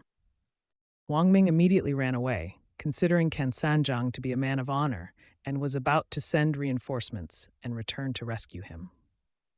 The man at that time thought that this ghost was betraying his allies, but he could not escape his fate. Kan Sanjiang bent down and summoned the ancient spirits, and he was indeed very old, and his youth power and essence had weakened. His flesh had become old and rotten. But the old man, pointing his finger at Wang Ming, said that he was still young and should be eaten. At this time, the ghost was moving closer and closer to the hero. At that moment, the guy realized that the old man had deceived him, and it was time to move on to plan B. He wanted to see if ghosts could really pass through walls. The little ghosts only hissed and grinned in response. The only thing that remained for the hero was faith in victory, and he began to summon the golden goo. Suffering greatly, the guy endured the pain while goo left his body. When the golden goo finally flew out, it immediately flew into the air. The Ghost King rejoiced because he had finally found the Golden King goo. The elderly man was surprised that a flying insect flew out of the hero's body. Pointing his finger at the ghost, Wang Ming ordered the golden goo to attack. However, the baby seemed to be afraid of something and began to cry. The ghosts took notice of this, but were still afraid of the baby. Soon, the main ghost ordered the others to attack and destroy the hero. Even Golden Goo himself was afraid of this turn of events. He immediately tried to return to the hero's body to avoid danger. The guy was furious because he had given little Golden Goo the opportunity to come out so that he would be useless at the most critical moment. Gradually, the ghosts approached him, preparing to attack. Suddenly, the main ghost noticed the beads that devour souls. It turned out that these were the same magic beads that Jiansanjiang gave to the hero. Looking at them, the guy was surprised since he had not previously considered them as weapons. But it turned out that these were really rare weapons in the universe, and they were called beads. And the old man remembered that the hero did not even pay him for them. Beside himself with rage, the guy rushed at the old man, since after buying the beads, he was not given any guarantees. Reinforcements were getting closer and closer. Xiaowu asked his temporary boss if he needed help. The hero refused, explaining that they were just exchanging military techniques with the master. The agent noticed that they had a problem and was surprised how he and the master suddenly disappeared. The competent guy added that money is the most important thing, and other problems can be solved on your own. The hero also said that they encountered the 4 gods of Gu, but were able to drive them out. All thanks to the actions of the Taoist Jiansanjiang, because his magical skills helped get rid of the ghosts. That's why they need to come back with Jan Taoist to take advantage of his abilities and get rid of the boss Mo Long. Hugging the man, he began to resent that he was being teased and had no abilities, but Wang Ming decided to give him a chance to prove himself, and if he succeeded, they would become rich, and if not, then they could not blame him for weren't given a chance. After leading the man to zombie, Xiao Hong asked if he could help. The guy thought that ultimately it was not his problem, regardless of whether he could help or not. But the elder grinned and said that this was only a small task. Creating ghosts and turning to God were his abilities. Xiaowu begged the master to help them. Taking the objects for the ritual in his hands, Jiansanjiang began to summon the spirits of heaven and earth. Everyone watched with admiration as the elder performed this ancient ritual. Until this moment, the zombie had not reacted at all. Gradually, he began to move. The elder rang the bell, which meant the end of the ceremony. The zombie seemed to begin to come to his senses, and he began to have memories. The hero was stunned that the old man had any tactics and did not know what to do. The agent closely followed the entire process and saw Lan's boss in the man. Even the lady started crying because of what was happening. The zombie's appearance began to dissipate, and a man's face appeared. Soon, Ken Sanjiang announced that the dead man was dead and asked everyone to accept his condolences. While Xiao Hong continued to cry, she thanked the master and asked if he had any wishes that she could fulfill while it was in her power. At this time, the hero was thinking that he had to defeat this guy and become stronger. He added a little awkwardly that his technique for finding gold Gu was never wrong, and the master was simply magnificent. Soon he took the master away and said that today he would manage the funds with the master, and the agents should not follow him. Sometime later, Ken Sanjiang was sitting in a club with several girls and seemed very embarrassed. Raising their glasses, the heroes thanked the master and drank to him. They were truly happy, and by working together, they were able to enjoy wine and meat and sing every day. This was said very wisely, and the old man agreed to work with the hero, considering him a reasonable guy. They even planned to conquer several beauties and went to the club again. The next morning, Wang Ming found it difficult to get out of bed after the party. Yesterday, he made a video of Kan Sanjiang and the girls doing lewd things, and when he wakes up, he will have something to show him. A moment later, the door opened in front of the hero. A crying and upset old man stood on the threshold. Kan Sanjiang bowed to the hero, begging him to live together. The stunned hero did not understand at all what was required of him. Yesterday's overabundance and the loss of 300 years of innocence have led to a loss of mana. And now the hero must take responsibility for the old man. The news shocked the hero and upset him at the same time. Closing the door in front of the old man, he hurried him to leave, calling him a burden. The crying old man begged for a roof over his head and food. In return, he could show him a few tricks, but Wang Ming was persistent in his decision to follow him. It was too dangerous, and without mana, the old man should leave. In this world, every day was full of danger, full of people who were cruel to homeless old men like him, and the old man was shocked that the hero thought he had mana when he was following him. Tormenting himself, the hero felt that it was his fault, and if he had not done this yesterday, then none of this would have happened. Suddenly, the door opened again, and the old man entered the room. The hero insisted that he would give him the money, and he should leave. Kan Sanjiang was on his knees begging the hero, and he saw that the guy looked shameless, but he actually had a good heart. At the same time, the guy admitted that he was really a bad person and did not want to remain that way, and for this reason, the old man should not mess with him. Xia burst into the room. Woo! He had new information and approached his brother and respected master, saying that they had found the location of a strange immortal type, and boss ordered them to go there immediately. Hearing the news, the elder added that while he was studying the way of the Tao, he was too proud to lose everything and lost. The hero concluded that Jian Sanjiang believes in Tao. Xiao Hong reported that her people had already surrounded the secret base of the strange immortals and were waiting for the hero to lure, capture, or destroy him, and their problems were only increasing. Pushing the old man, the fearless guy asked for more money. Recognizing the hopelessness of the situation, the girl ordered the agent to give the hero more money. One of the agents immediately provided a suitcase filled with cash. With a smile on his face, Wang Ming explained that this strange immortal is one of the 4 Tian gates, and his power is enormous, and he promised to do his best. Soon they were all racing together in the car at stunning speed. The hero ordered the old man to wait for them, and this was not a problem, and the old man, although not as strong as him, was still useful, and helping the guy made the old man feel in line. The team went to reconnoiter the situation and assess whether the immortal was threatening their lives.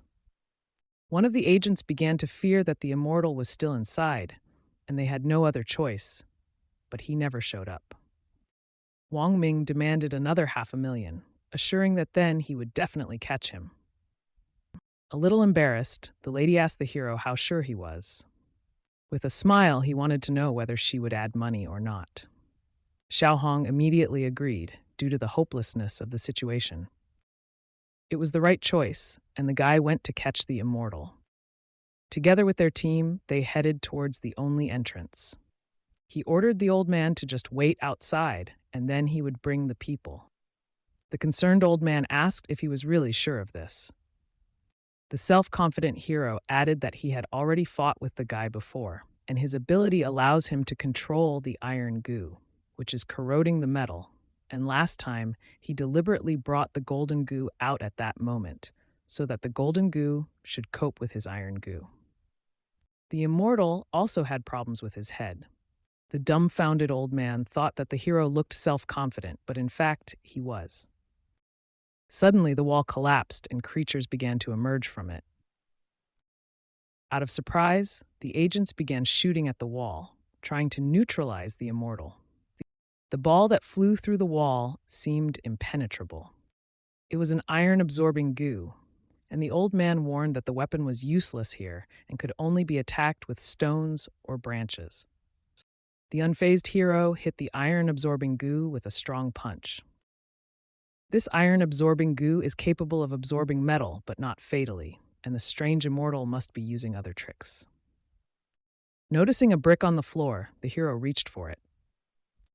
He threw a brick with full force directly at the iron-absorbing goo, trying to disable it. Unfortunately, the hero hit the old man's head, stunning him. The embarrassed hero realized that he had missed. The old man fell to the ground, and the agent continued to throw stones at the immortal.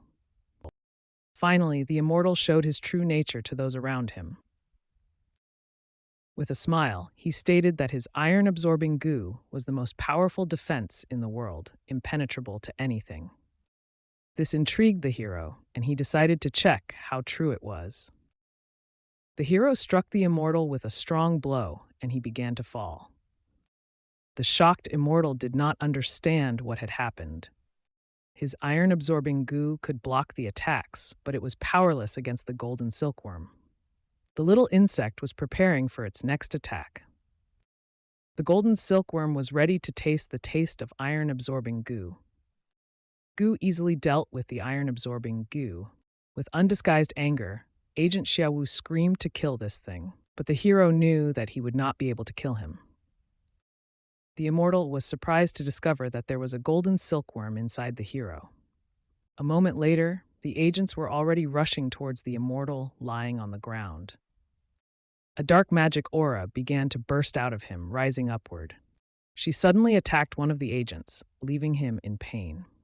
Wang Ming saw Xiaowu escapes, noting that he truly deserves the title of Crazy Racer. The immortal mercilessly took the life of one of the agents, draining his spiritual energy. The hero intended to carefully study the iron-absorbing goo next time, as he did not like simple sequential attacks. If he is strong enough, he can become a real killing machine. By throwing a brick, the hero hoped to wound the immortal. He used fateful goo against an immortal without knowing the specifics of the goo art. During this quarrel, the immortal tried to insult the hero when a brick hit him in the head. The immortal fell to the ground, screaming in pain. Iron-absorbing goo was just a diversionary tactic, and the strange immortal would no doubt use cunning techniques in the battle against scoundrels like him. The beginning of the story is associated with legends that say that goo poison appeared in 10 million cities. Jiang did this, and he was good at his art of goo, and by throwing the brick, he took revenge on the hero. Someone on the rooftops was watching all the incidents. This person concluded that the golden silkworm had chosen its owner in Wang Ming, and this promised something interesting. Wang Ming stood with a bag of ice and wanted to ask Ken Sanjiang why he threw the brick at him. This was because he liked to tease people, but he saw that it was Wang who threw the brick that hit him in the head. The hero felt no guilt, and if he had thrown the brick where it should have been from the very beginning, the strange immortal would have been prepared for it. And although the brick caused him damage, he would not be able to break through the defense of the iron-absorbing goo. The first time he made him doubt that he could hit him. The second time he used iron-absorbing goo to hit him and make him overconfident, and then threw a brick at him, and the old man admitted that the hero was smarter than he thought. Wang Ming realized that getting the beads was not an accident, and the old man immediately recognized the iron-absorbing goo and was ready to take the hit. And the hero was curious about who this old man really was. With a smile, the old man said that it happened in 1999, and he could no longer hide it, and the memory of the secret people was erased, and he was going to tell what happened. Half an hour later, the old man continued to say that they had made a counterattack on Mars, where even the Martian girls were assertive and resembled grandmothers. Wang Ming warily asked the old man to stop talking nonsense. But the old man did not stop and said that he belonged to a special team of agents 108 Tianlong, which operated on the top of Mars. Suddenly, the hero asked the old man if he knew how hard life is. Wang Ming came from a small village and knew that he did not belong here, and he worked hard to achieve success, knowing that it would take a long time. It doesn't matter whether people live for money, happiness, or anything else, they still all die the same way. The hero was afraid of death, was greedy and selfish like most people. The elder reminded the hero that more strength means more responsibility, and it is important to respect elders and help younger ones. The hero realized this and realized that he was responsible for the old man and was ready to help him. The wise Zhan Sanjiang suggested that the hero flee, but he was afraid of death and was greedy. Wang Ming and Can Sanjiang understood that eventually all people die. Wang Ming was greedy and afraid of death, but still wanted to win. The elder explained that a person must show compassion and respect for others while living in the modern world. The hero agreed to work with him and respect his elders. The old man smiled and supported this good plan. Suddenly, an agent rushed into the room and informed the honorary master that Xiao had Brab. Hong is having trouble in the parking lot, and they have to go there. The team of an old man and a young guy was ready. They put on their uniforms and were ready to go into battle. At that time, the boss and agents were already expecting the heroes to arrive. Kinsan Jian with him. They were met by a strange man who addressed Xiao Hong, asking about Wang Ming's health and suggesting that he might have mental problems due to the headband. The surprised hero looked at the guy and realized that he was talking about him. Indeed, he spoke about him and invited him to hit him if he did not like what he heard. Without hesitation, Wang Ming hit the insolent person forcefully, not allowing anyone to insult him. The insulted and exhausted man fell to the ground and lost consciousness. The hero was glad that he came across such an outspoken guy who even allowed himself to be hit. Xie Wu, monitoring the situation, realized that this was the beginning of a war and conflict could not be avoided. Wei Qing-sui, advancing after Mulong's death, is currently dispatching 2/3 of the national forces. The surprised girl was surprised that the hero used the Gu technique to intimidate the stranger.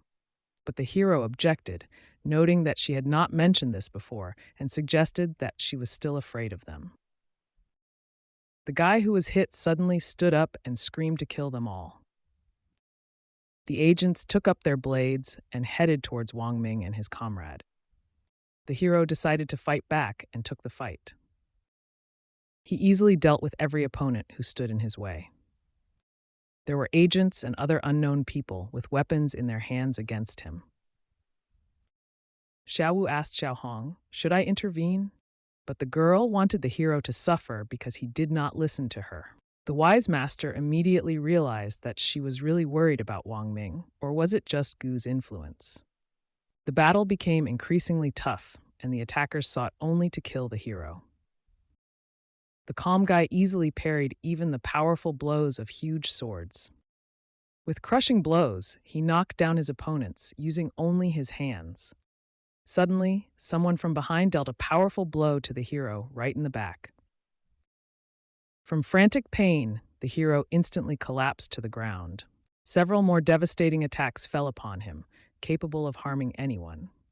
They and their allies watched with alarm as the battle unfolded before their eyes. They were worried about the hero, realizing that he was alone against a huge number of enemies. Only the master understood that this guy's talent was amazing. In the middle of the fight, he instantly impressed with his abilities and caused fear in his opponent. The hero easily got to his feet and continued the battle against many opponents. Suddenly, he noticed that one of the attackers was retreating. He opened the car door as if he was about to leave the battlefield. Meanwhile, the hero destroyed the last enemy standing in his way.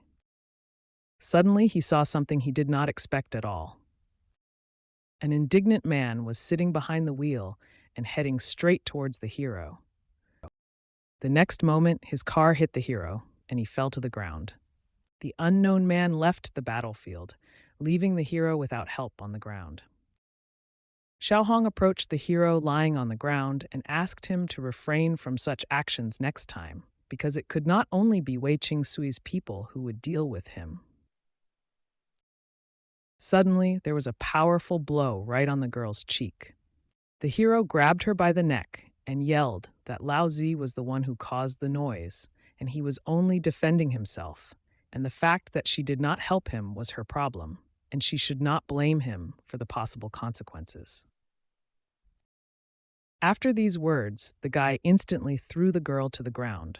Furious, he shouted again that if she didn't like something, they could sort out the fight, and she would see who would win and who would lose.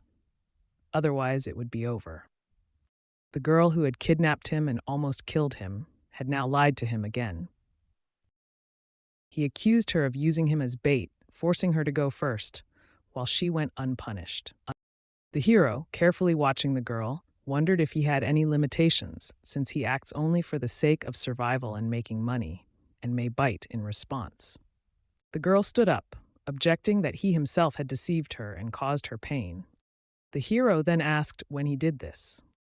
This happened when they captured Mu Qingqing, and he was not involved in what was happening, running away and even demanding a huge amount of money, using him in his schemes against Xiaohong. The grandfather was also outraged and did not understand what this woman was saying. Wang Ming smiled and also wanted to know what this woman really meant. Xiaohong sighed heavily, admitting that she had nothing more to add. The hero concluded that she was mistaken and did not want to waste time arguing with women. The guy then turned to Xia Wu, although to find out who was the first to deceive the other. The agent was shocked and could not say a word, not knowing how to respond to this. The lady was also outraged and called Wang Ming an idiot, urging him to repeat it if he was brave enough. But the guy objected that he did not consider himself an idiot and argued that he was brave enough for this. The agent and the hero watched each other in silence. Xiaohong shed a stingy tear, not understanding why she was not afraid of this guy. Jian Sanjiang asked not to continue arguing, claiming that she was just a girl influenced by Gu, and this attraction had influenced her too much. Hearing this, the lady was amazed, because she had no idea that attraction could have such a strong influence. At this time, Wang Ming was approaching the girl. A moment later, they merged in a passionate kiss. The agents were shocked by his action and were ready to tackle him in order to take Xiao away from him Hong. While the hero did not stop and continued kissing the girl. Out of outrage, some of the agents began to cry, and one even pulled out his weapon to stop them. Wang Ming reminded the girl that men come from heaven and women from earth, and that she should obey obediently. He also added that no matter who she was before, she is now his woman. Suddenly, the girl revealed that these were all rumors, and Mu's father Qingqing was actually her adoptive father. At the same time, Wang Ming ordered the girl to come to him that night. People couldn't understand how he could say that after what she had just said. The agents were amazed at his courage when they heard this. The embarrassed girl called Wang Ming a fool and said that she would not go to him. The old man and the hero exchanged glances and realized that she was not going to go. Sometime later, the attacking man approached the boss and said that it was a failure, and they did not know where this guy came from, who fought so well and was not afraid of death. Thus, he wanted to know, if he is not afraid of death, why he has not died yet.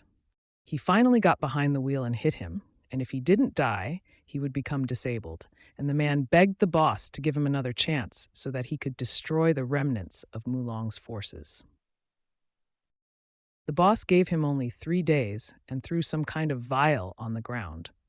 Holding the bottle tightly in his hands, the man thanked Lord Buddha, and soon he drank the green liquid from this bottle. After he drank it, he felt changes in his body. The skin on his face turned greenish, and a smile began to appear on his face. A man approached him and addressed Lao Wei. Suddenly, he noticed changes on Lao's face. Wei and asked if everything was okay with him.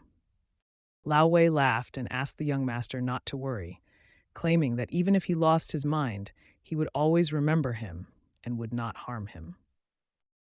It turned out that it was Gao Xiang, and he asked Lao Wei for help, and he had a classmate named Wang Ming who insulted him, and he wanted Lao Wei found him and took revenge. Lao Wei agreed, as it was in his best interest. Suddenly, Gao Xiang turned to the man and asked him to bring Wang Ming, as he wanted to see the hero suffer. The serviceman agreed and promised that his order would be carried out. After this, Gao Xiang entered the room and asked if his father was looking for him. Considering that his son had already completed his studies, it was time to introduce him to the affairs of their company. His father's words made Gao nervous, as he was not yet ready for such responsibility. The father noted that they don't have much time and their company is moving into a new stage to change the world, and this was done exclusively for Gao Xiang. Hearing this, the stubborn son was amazed at what his father told him. At this time, scientists in a secret laboratory were investigating some phenomena. The cages contained unknown creatures with red eyes. At this time, the hero was boxing with Xiao Wu noticed that since they started training, the agent had never hit him. The exhausted man noticed that 3 hours had already passed and asked if the guy was tired. Annoyed, he asked someone else to join in the training. Xiao Wu realized the complexity of the situation and said that no one else was capable of training with him. All opponents who entered the ring earlier were defeated. Therefore, the hero decided to continue training the next day. After training, he immediately went to take a shower. When he got out of the shower, he felt that someone had entered his room. It turned out that there was a girl standing in the room who was looking at him with displeasure. He also looked at her in surprise and wondered what Hongji was doing here. The girl, as if petrified, tried to say something. The beginning of the story is associated with legends that say that goo poison appeared in 10 million cities. However, the girl sharply replied that this was not necessary. Amazed, the guy wanted to know why she had come. She suddenly leaned over and apologized for her rudeness in recent days. She also thanked him for saving her and for calming her father down. As a sign of gratitude, the girl kissed the hero on the cheek. Then she wished him good night and left as if nothing had happened. Reflecting on this situation, the hero pondered the meaning of the word thank you. And I came to the conclusion that being recognized by someone is not so bad. The next day, the events continued, and the whole team went to eat at one establishment. The very appetizing grandfather ordered 12 more servings of beef sticks, 100 oysters, and 5 bottles of wine from the waitress. Xiao Wu began to laugh, not understanding how so much food could go into Grandpa. Suddenly, the girl hit the table with force and asked the hero not to go too far, not to think that she didn't know that he invited everyone to come here. Wang Ming was outraged by this and ordered her to calm down, not understanding why the woman was hitting the table when everyone was eating. Pointing her finger, she noted that a loser will remain a loser. His powers are not that great, and his eating style is simply disgusting. And she even suggested that even with money, he will not have a good life. Having said this, she abruptly left, slamming the door with a loud sound. Everyone felt awkward after she left. The agent approached and suggested that his brother take care of his sister and help her calm down. This only made the old man laugh, as he understood that this was a typical woman's display, and the more angry she was, the more she loved him. As he drank the wine, it became clear to him that there was some truth in her words, and it was normal for her to look down on him. He never denied his low status, but he didn't acknowledge it either, which is why he didn't understand why she was so angry. Kinsan Jiang patted the hero on the shoulder and said that it's okay, he shouldn't take it to heart, and after all, she's just a girl, and there's nothing special about her. Suddenly, someone called the hero, and by the voice, he immediately knew who it was. It was Gao Xiang with his friends. Wang Ming was amazed, but then said that Gao Xiang was truly lucky to meet him at such a time. He had been looking for it for so long, and now it was standing right in front of him, and he could no longer escape. As it turned out, Gao Xiang's real name was Zhang Xiang. Yao Wang's company belonged to his family, and this was done so that beggars like him would not interfere, and he invited Zhang Xiana. The unperturbed hero looked at him and asked if he knew that talking too much could cost him his life. This only made Zhang Xiang laughs, because the hero thought he was so cool just because he won. If he is really brave, he will not run away, and immediately after that, the impudent man asked his friends to grab him. One of the friends called and called more people to help. At this time, second friend Zhang Xiang heard that the hero was a pretty good fighter and wanted to fight him first. The guy was only glad of this and prepared for battle. Timid friend Zhang Xiang entered the battle alongside Wang Ming. At this time, the impudent man was watching his friend, who had been trained at the military police school, and he was strong enough to cope with such a small opponent as a hero.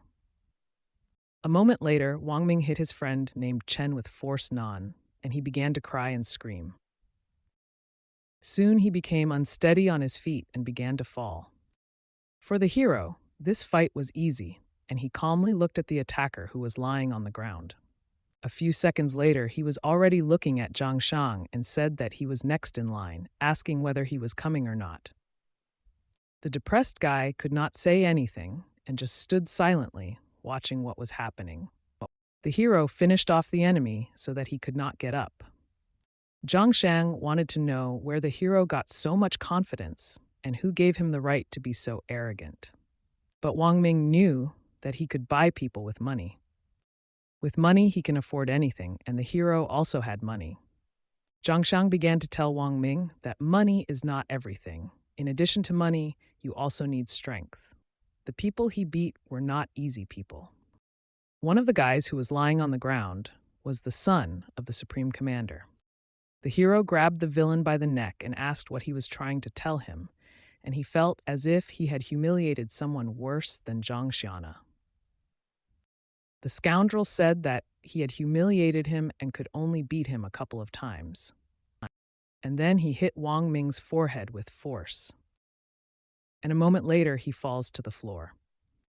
If the hero lets Zhang go, Xiang would not leave him alone, and today he was going to show his anger.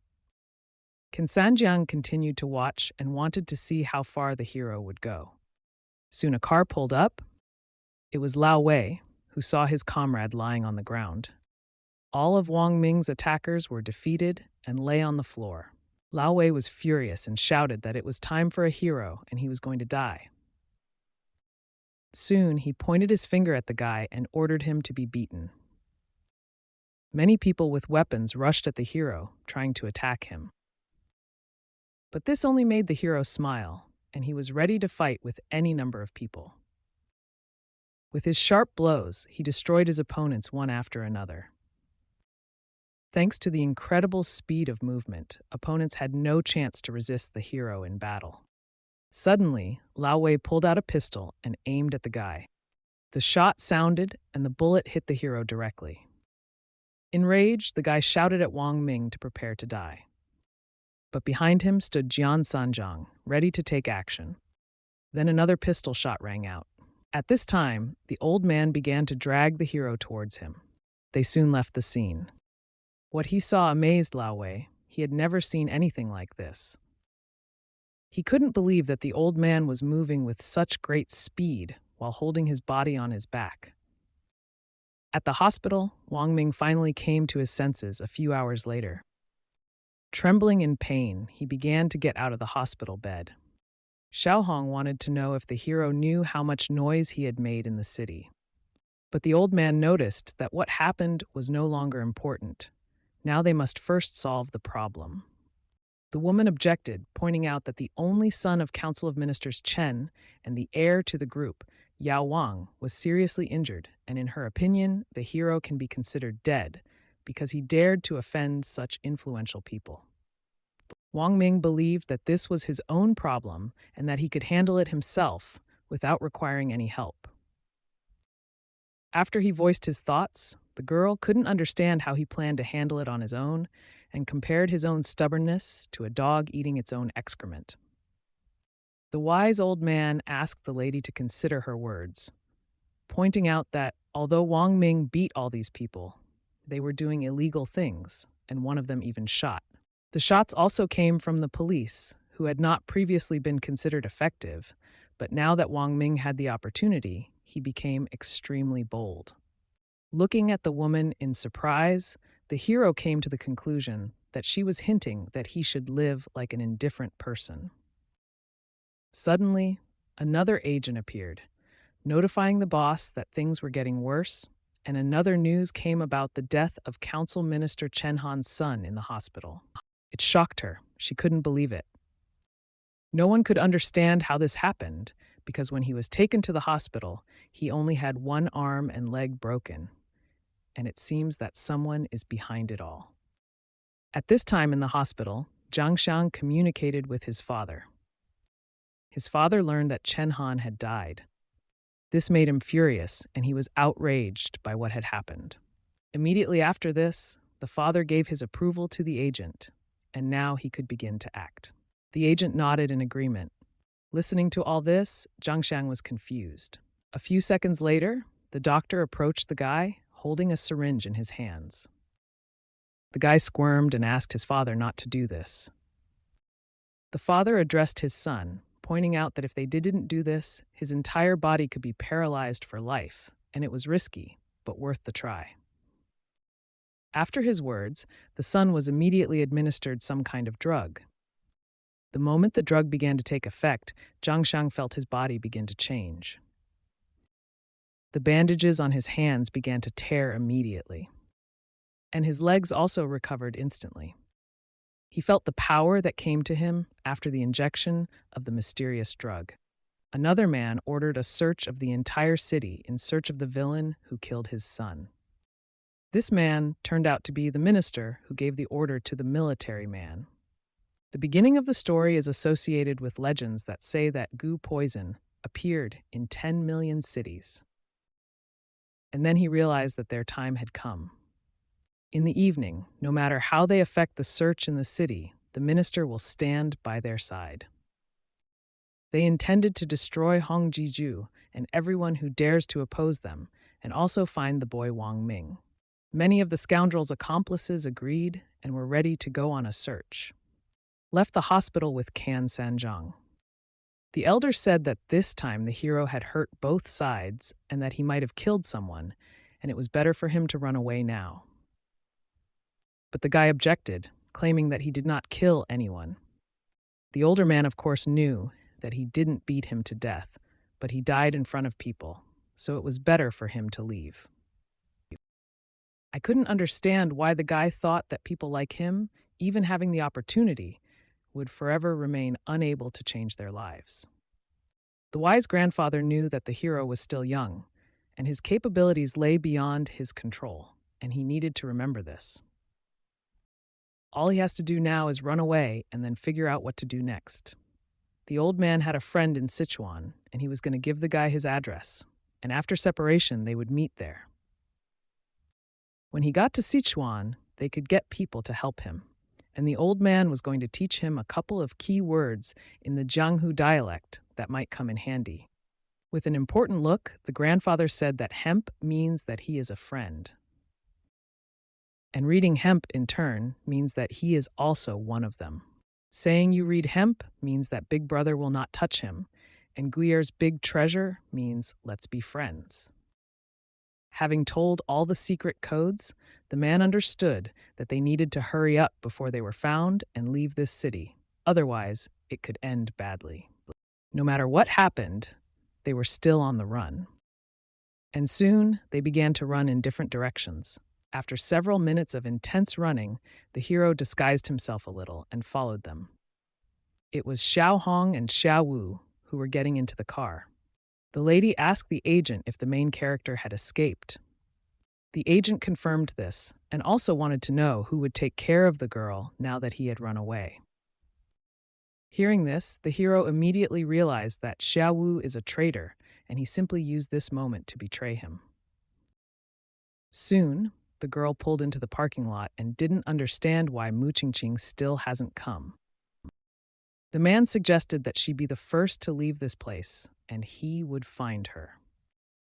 But the girl refused and asked him not to worry, as she wanted to wait for her a little longer. All this time, Wang Ming was watching everything that was happening. Suddenly, he noticed a man sneaking into the parking lot. It was Lao Wei with his friends, who asked the agent to bring the girl here. Without resistance, someone pushed the girl straight towards the enemies, and it was Mu Qingqing. Xiao Hong was indignant and wanted to know what was happening and what he was doing. Holding the girl by the hair, he said that Mu Long had been dead for a long time, and she still considered herself someone important. The guy forced Mu Qingqing told him where Wang Ming was and threatened that he would hurt her if she did not tell. The lady stood up for her and said that Wang Ming had run away, and if he wanted to find him, he had better not waste his time on them. Lao Wei laughed and was surprised that this could be true. Taking out a knife, he began to threaten the girl to tell her where Wang Ming was. Now Xiao Wu approached Mr. Wei and revealed that Wang Ming had indeed escaped and that they could not stop him because of his strength. From Lao's rage, Wei shouted that they thought he could be fooled so easily. Because of his rage, he injured the girl and she screamed in pain. The agents were shocked by this event and did not know what to do.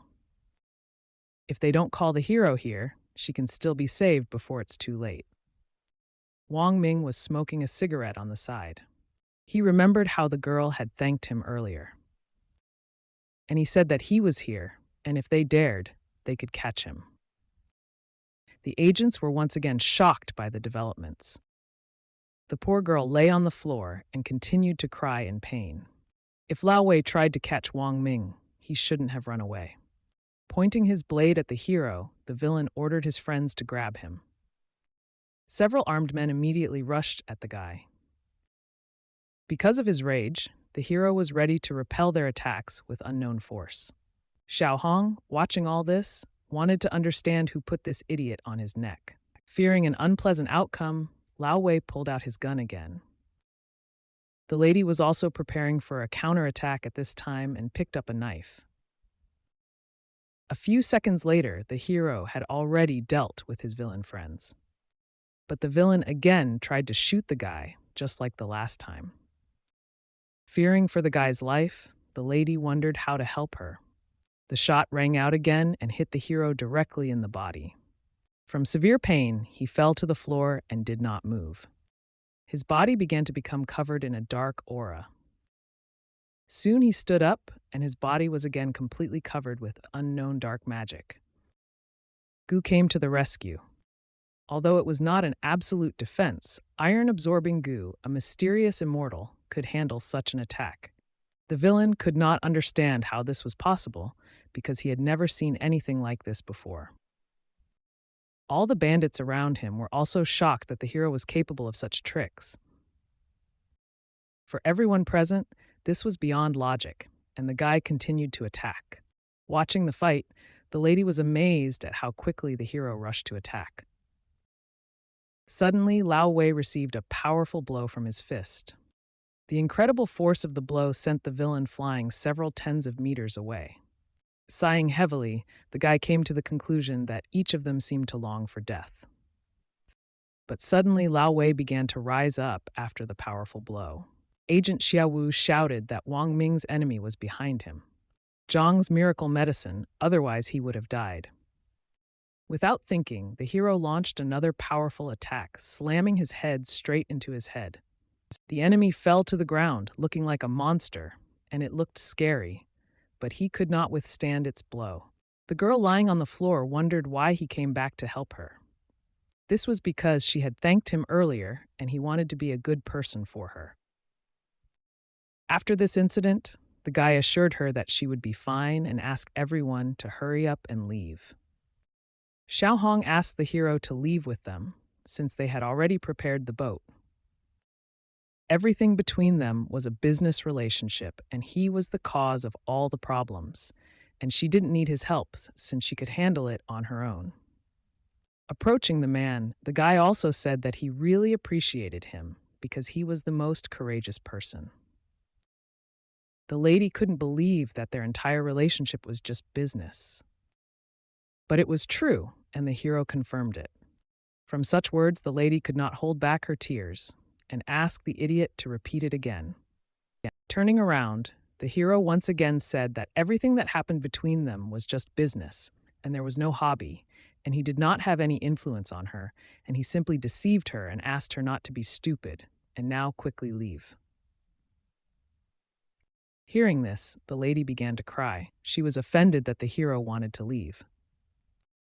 Xiaowu at this time was reflecting on the fact that, in his opinion, Wang Ming turned out to be a braver guy than him. Falling to the ground, the hero thought that this was his end. He felt his strength running out. The golden silkworm also fainted. After looking at the guy, the elder concluded that he must be experiencing a blowback due to the excessive use of the golden silkworm goo. Turning around, he suddenly said that someone had been following him all the way and asked everyone to leave. A moment later, the image of a master appeared before the elder. The unknown person immediately realized that Jian Sanjiang was actually Jian Tian'an under the mask. His guesses were half correct, and the old man asked why the one who was watching the golden silkworm goo did not pursue him, but instead was worried about some old man.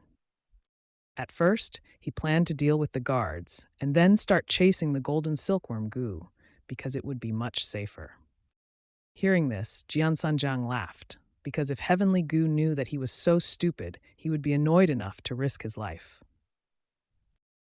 Suddenly, an unknown person used blood mosquito goo.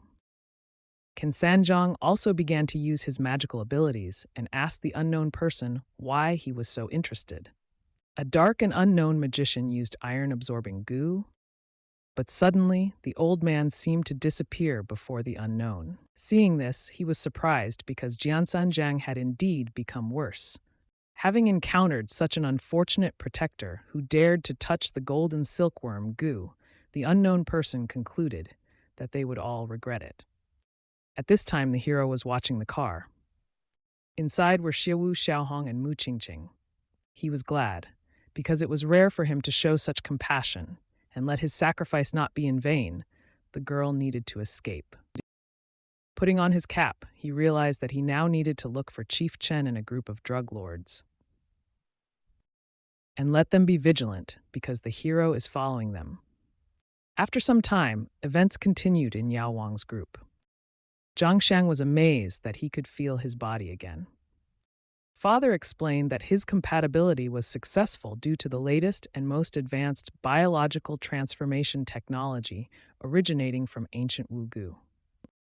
Hearing this, the guy was happy because he could be compatible with some kind of beetle. His body was severely damaged and his recovery required high-end regeneration skills, so he received a goo cockroach as a supplement. The guy was no longer so happy about this news and was surprised that it was a cockroach.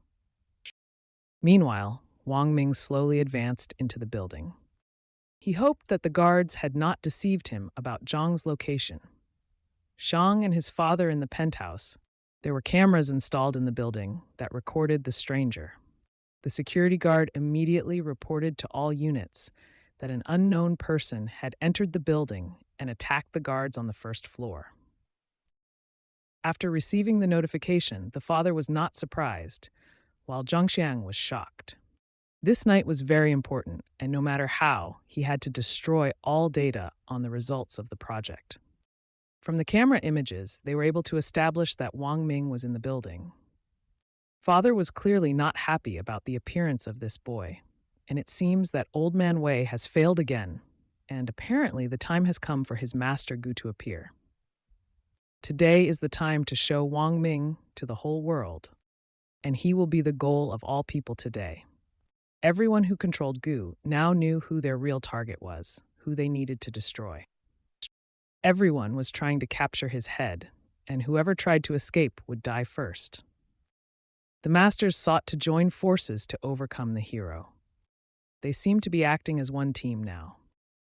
However, their own speed was ahead of them, and some of the allies continued to argue among themselves.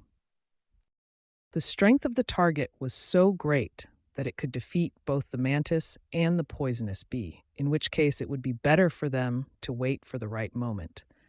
And however, if the target turned out to be weak, they would not have to make much effort to eliminate it. And so they decided that they had better go and protect Chief Zhang. If the words of the unknown master are to be believed, then these two will die in vain. At the same time, the hero was approaching Zhang's office, Xiana. He should have rushed and created chaos so that Xiaowu and the others could easily escape. At that time, a chase was taking place in the city, and the car in which the agents were in was being pursued. Xiaowu informed the boss that they were on their tail again, and he would have to speed up. Xiaohong ordered the driver to focus on speed, and if they were caught, they would face certain death. And suddenly he saw them all suddenly turn around. I couldn't understand how this was possible. Events continued to unfold in the building where the hero was. Many cars drove up to the building to protect the boss. Many armed men began to flee because they knew that if Zhangxiang will have problems, they will lose their jobs. Wang Ming dodged bullets from Zhang's henchmen on one of the upper floors. Xiana. Using his incredible fighting skills with ease, he defeated people armed with weapons. Meanwhile, the unknown master watched as Wang Ming used iron-absorbing goo to create traps. A dark entity floated around the room, where there were many enemies. She attacked every man who had a metal weapon. Having discovered that it was all about this dark entity, the people were ordered not to shoot. All the soldiers were defeated, but the masters continued to watch him, believing that they could easily deal with him. They planned for Scorpion and Flower Fairy to attack first to surprise him and strike him. Wang Ming was not so simple. He knew that the two masters were watching him. As long as the floor was covered in iron-absorbing goo, no one could escape his attention. The masters could not understand what was happening and how this could be possible. They were sure that they had almost caught up with the hero, but he was not on this floor. A dark aura began to emerge from the ceiling, and one of the masters realized that the hero was on the floor above. He got there by breaking through the ceiling. The hero could destroy all this iron without making a sound. He ended up right above Zhang's office, Xiana. At the same time, a powerful explosion occurred right on the floor. Father and Zhangxiang began to worry about what had happened. They saw someone jump out of a huge hole. It was Wang Ming, completely covered in a dark aura. The scoundrel could not believe his eyes and could not understand how the hero could get here. But the guy wasn't stupid. He saw that Zhangxiang became even more unpleasant and vile. Angry Zhangxiang only added that all this is innovation, and someone like him cannot understand anything. Realizing this, the guy realized that he may not have beaten the crap out of him, but now that he was here, killing him became easier. The father offered the hero a counteroffer, as he was interested in his abilities and invited him to join them, not forgetting what he did to Xiang Arom. Smiling, the hero suddenly agreed. This caused serious concern among the scoundrel, since he could not understand how the hero agreed so easily. Wang Ming agreed to join them, but he had 3 conditions. Zhangxiang was cheerful because he thought that this guy had finally realized that when poor people are given money, they are no different from dogs. If this brat joins his father, then he will not be able to take revenge on him, so he needs to anger him and prevent it. The haunting guy again asked if the hero knew where Xiao was now, Fei, and it turns out he sold her to be an escort, even though she was his goddess and first love, and he was just playing with her to look poor and miserable. Unperturbed, the hero said that this was his first condition. The scoundrel again exclaimed that he was in no position to ask for anything, and if he wanted to survive, he needed to wag his tail like a pitiful little dog. Wang Ming noticed that his father is not as stupid as he thinks, and will want to talk to him first, and he has already demonstrated his abilities, which ordinary people do not have, and he should shut up while he can. This answer aroused the scoundrel even more, and he wanted to answer it. After laughing, the father finally realized that this young man was Wang Ming, and of course, he was of interest. In any case, the father added that he was just interesting, and Zhang Xiang is right. A low-status person like him thinks they can switch roles, but he doesn't have the strength or ability to do so. Wang Ming was offended by his father's words. He has met many such people who think that they are invincible, but in front of a rich man, he is just a pitiful bug. Laughing in his face, the father added that this conversation was taking up his time, and he considered the hero naive if he thought that he could set any conditions. A moment later, the hero began to attack the villain to take his life. But soon, there followed a counterattack before the attack. It was a female master who, with the help of her magical snakes, wrapped herself around the hero's hand. She then threw him forcefully at the wall, breaking it. Zhang Xiang was amazed that his father was able to negotiate with other masters. But his father urged him to wait until he was beaten, until he was helpless, and then they could destroy him. The son did not understand his father's words at all, since he could not imagine what it meant. At this time, the guy felt that this creature had injected poison into him. This poison was unusual, and no one but him could neutralize it. At that moment, the guy did not realize that it was the same Gu poison. Suddenly, another master began to attack the defenseless hero.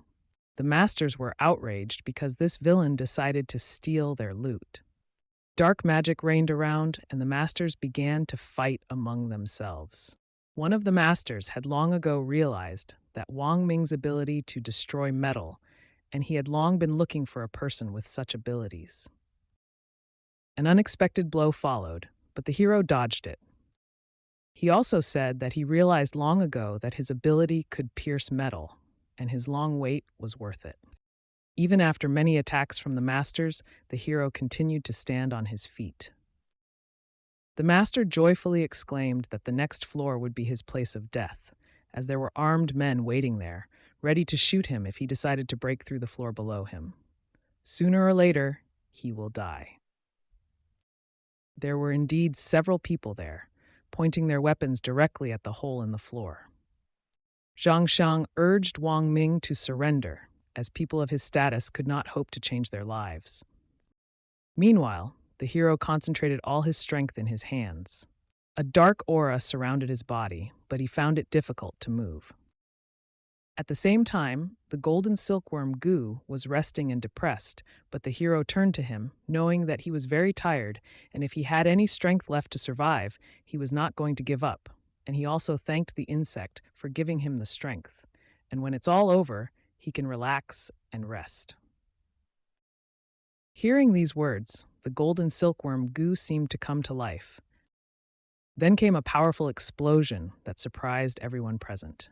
The hero and the other masters turned around to see what had caused such a powerful explosion. It turned out that it was Xiao Wu and Xiao Hong who came to the aid of the hero. Smiling, the guy felt an incomprehensible feeling like a splinter in his finger.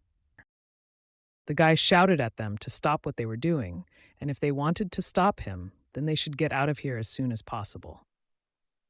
All the agents standing behind told him, "Okay, Brother Ming," and everyone began to hastily leave the scene. The upset master shouted that as long as he was here, no one would leave, and everyone would die that night. Standing on the roof, Xiaowu called to his boss to get them out of here quickly. At this time, a green-haired master appeared in front of the hero and declared that he was his opponent. The hero's body began to wrap itself in snakes. The hand was clenched so tightly that he felt unbearable pain. But the hero was far from simple and easily repelled the attack of the impudent lady. In his hands was a blade, which he used to fight off snakes. The beginning of the story is associated with legends that say that Gu poison appeared in 10 million cities. Immediately after that, he ran towards his main goal. The father began to get nervous and stated that he could not kill him, since everything in his hands would be destroyed. But the guy mercilessly hit the man right in the head, destroying him immediately with the first blow. Then he grabbed Zhangxiang by the neck and asked what he said about ordinary people. Exactly, that they cannot change their lives once and for all. The prisoner ordered his soldiers to open fire on the hero to neutralize him. Many shots immediately rang out in the direction of the guy. Most of the bullets hit Zhangxiang, who was standing next to Wang Ming. With deft movements, the hero dodged bullets. At this time, one of the agents shot at the embittered master. The master tried to do something with all his might, but Xiao Hong disarmed it with a deft movement of the knife. Xia Wu couldn't understand what was going on, and the master looked impressive, but it was still no match for his gun. As long as the master had his recovery powers, he could recover, and when the regeneration ended, he would not be so careless next time. Wang Ming realized that the fire was being suppressed, and iron-absorbing goo would no longer be able to prevent it, and if he was caught, it would be the end. To save his life, the guy jumped from the building through the window. From a great height, he began to fall to the ground. His golden silkworm goo was depressed and had no intention of helping. But the old man was already downstairs and was going to help the hero. There were mysterious seals in his hands and feet. He urged Wang Ming to hurry up and listen to his advice. With the help of his magical abilities, the old man began to take off. He flew straight to the guy to help him. Grabbing the hero, the old man asked him to slow down because he was already nearby. It turned out that the father was still alive, and he ordered the release of all the goo. The laboratory began to panic, and the scientists began to release all the goo. A huge number of mysterious creatures began to get out.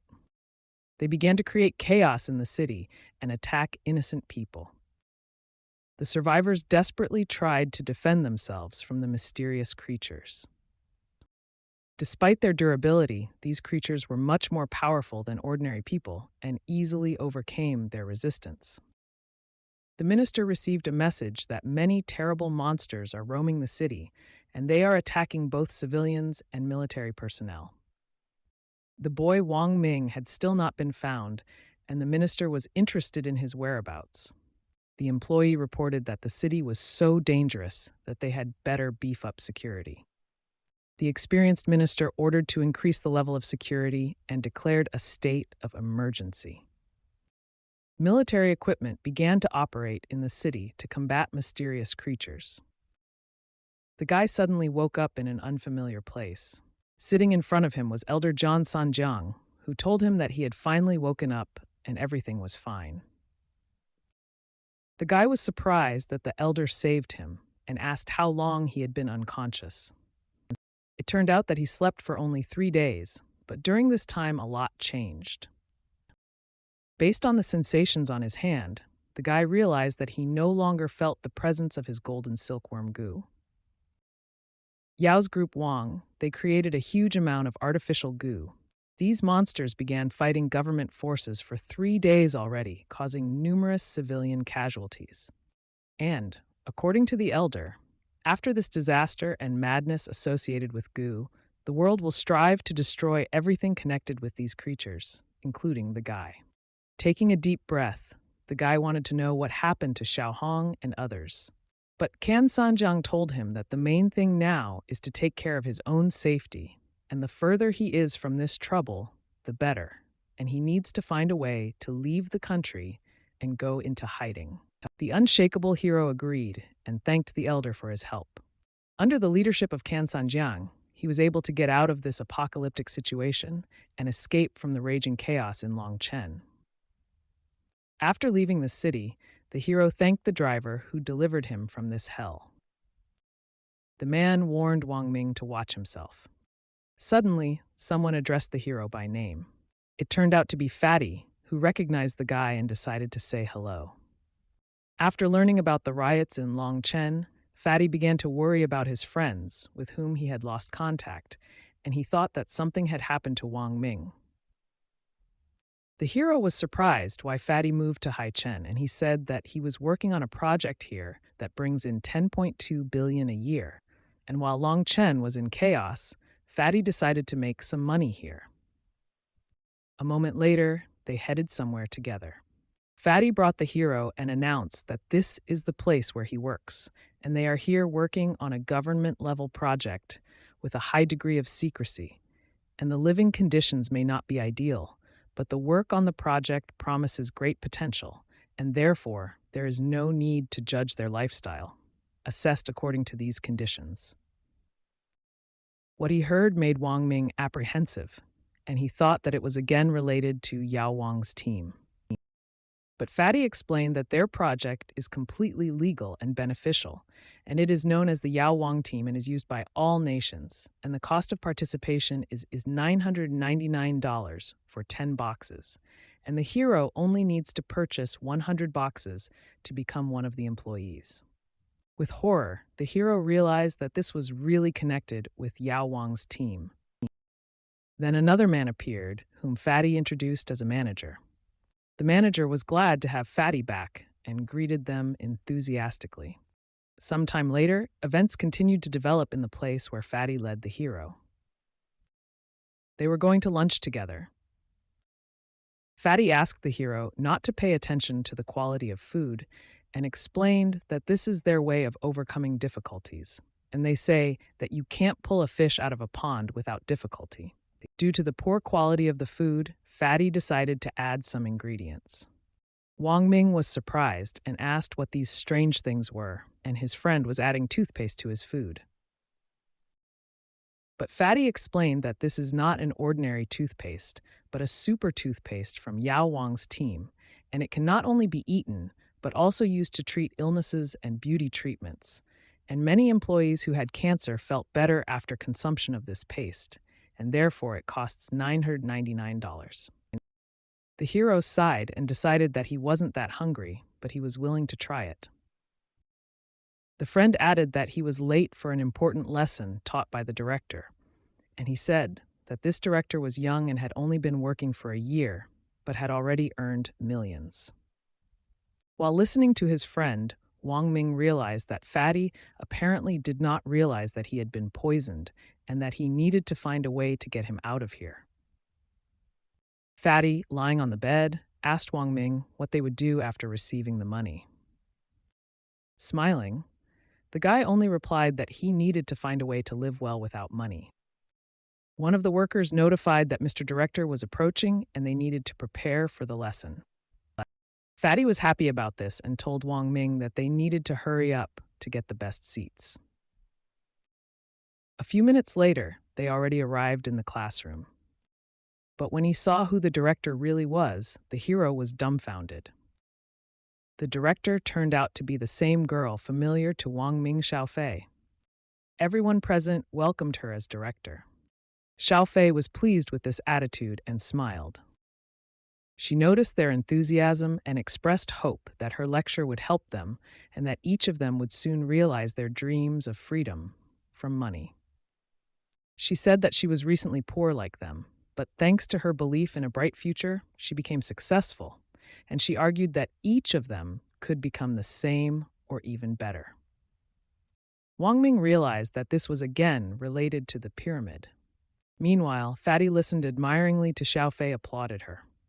After 2 hours, the director said that she would not be late and would stay here for a while to support them, and she thanked everyone for coming. At this time, several agents approached Wang Ming. Fatty was very surprised and did not understand what was happening. He asked Wang Ming to go back to the dormitory because apparently Madam Principal wanted to talk to him in person and he would join him later. The embarrassed guy agreed and began to leave. The girl said that she knows everything about him. Assuming that she knows that Zhang Xiang turned into a strange monster, he asked her about it. She noted that Wang Ming was angry when he talked about him and asked if he still held her in his heart. The guy pulled away from her and asked her to leave these games for someone else. Xiaofei said she was ready to end her relationship with Zhao Xiangyi. He can't stop thinking about Wang Ming, and she believed that their meeting in this place meant that they were destined to be together. The girl added that she approached Zhang Xiang is only for Wang Ming and for the sake of their future. The unperturbed guy replied that she was a girl and should maintain her dignity. This outraged the girl, who claimed that she previously had nothing but her body and deserved a better life, and she believed that her methods were justified in the fight for a better future. She also noted that she is no worse than Ye Xiaohong and that they were the same, and she asked who he was to talk to her like that. The guy turned away and began to leave, considering this conversation stupid. The girl asked if he knew that she could destroy him by working here. Wang Ming asked what exactly she was going to do. Xiaofei invited him to go with her. When they were alone in the room, she hugged him and told him she missed him. The excited guy asked what she was going to do. Xiaofei told him that they would be able to escape and travel freely together thanks to his strength and her status in Yao Wang's company. He realized that Zhang Shang placed her here in the pyramid scheme department to compensate for their breakup.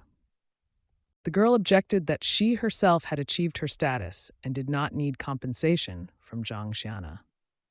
The guy couldn't believe that she left him without compensation.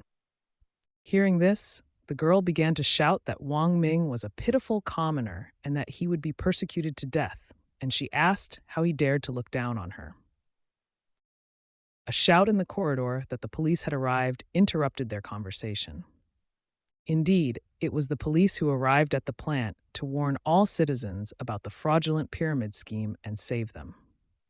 One of the workers shouted for everyone to be ready and not to allow them to enter, as political rivals of their project leader had arrived. Everyone must unite and not let their enemies destroy their dreams, and their leader must protect them. Hearing the reaction to the police's arrival, Wang Ming thought Fatty was an idiot. Xiaofei shouted that she had already contacted the smuggler and that he must protect her and her money so that they could escape together. Turning around, the guy agreed with her, but added that each of them would go their own way as soon as they got out of here. The workers began to attack, and the policeman warned that attacking a policeman was punishable by law and that they had been sent by the workers' families to rescue them. The beginning of the story is associated with legends that say that goo poison appeared in 10 million cities. One of the police officers realized that Fatty was out of control and took action. Security forces with shields and full ammunition emerged from the armored vehicle. This caused fear in the guy, and he began to run away. The hero grabbed his friend and said that he should not interfere in this fight. Fatty lightly and he lost consciousness. Wang Ming carried him in his arms and considered him a fool. He carried him to safety. He then laid him down and explained that this was a special police force, and Fatty seemed unaware of this. The police came, and he was still in the clouds. The guy started crying because he had spent his parents' savings and didn't know what to do. Wang Ming turned to Fatty and said that he was still very young and that he had made a mistake this time and should remember this, and there was still a long way to go, and he would have many chances, and he should not be a fool. Turning around, the guy gave him one last piece of advice. When the police come, he shouldn't resist and be righteous in the future. Fatty asked where the hero was going. He replied that he was going where fate led him. Sometime later, he and Xiao, the Fays, were preparing to escape. Wang Ming noticed that the girl had too much money and she would not be able to take it all with her. However, she would rather go to jail than be left without money. While watching the girl, the guy asked if she could do anything else. It got dark outside, and Wang Ming and Xiaofei arrived at their destination. The girl was approaching a house. Fearing a possible trap, the guy asked her to call his friend. The girl didn't understand why, because he was just her bodyguard. Meanwhile, an unknown man was watching the couple. And he soon reminded that they had agreed that the girl would come alone. Xiaofei confirmed that this would be the case. Then the stranger told her to come in. The hospitable man immediately offered the girl a snack. The guy, not wanting to give up the meal, began to eat. Observing the guy, the man came to the conclusion that he did not look like a trained fighter, despite the fact that he was her bodyguard. Wang Ming asked without hesitation what this man wanted. Suddenly, the stranger pulled out a knife and pointed it at the guy. With ease, the guy grabbed the stranger's hand, and he pinned her to the table so that she could not move. The frightened stranger realized that the guy was a bodyguard for a reason. A relaxed Wang Ming turned to the stranger and asked when the boat would arrive. The stranger replied that he could go, but did not say anything about allowing him to leave on the boat if he did not kill one of them. Hearing this, Wang Ming began to doubt as he was called a pig. Indignantly, he retorted that they were people, and he had no intention of killing people. The stranger added that they have money, but they don't. They signed a contract for slavery, and now they are no longer considered people. The girl also noted that she is not a saint and is not going to give them money.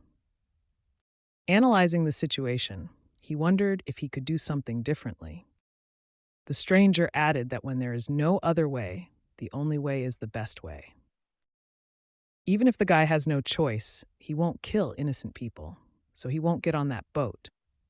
The stranger said that the Naval Patrol has been quite strict lately, and this boat is the last one this week. The boat was ready and was due to leave in half an hour, but the girl broke the agreement by bringing a person there who should not have been there, and as compensation she offered to please him, and he would allow her to leave on the boat. The girl was embarrassed and did not want to pay in any other way, and she asked him to stop talking because she would pay double the price. The stranger asked the girl if she seriously thought that she was entitled to a boat based on how much money she had, and it really just depended on his mood.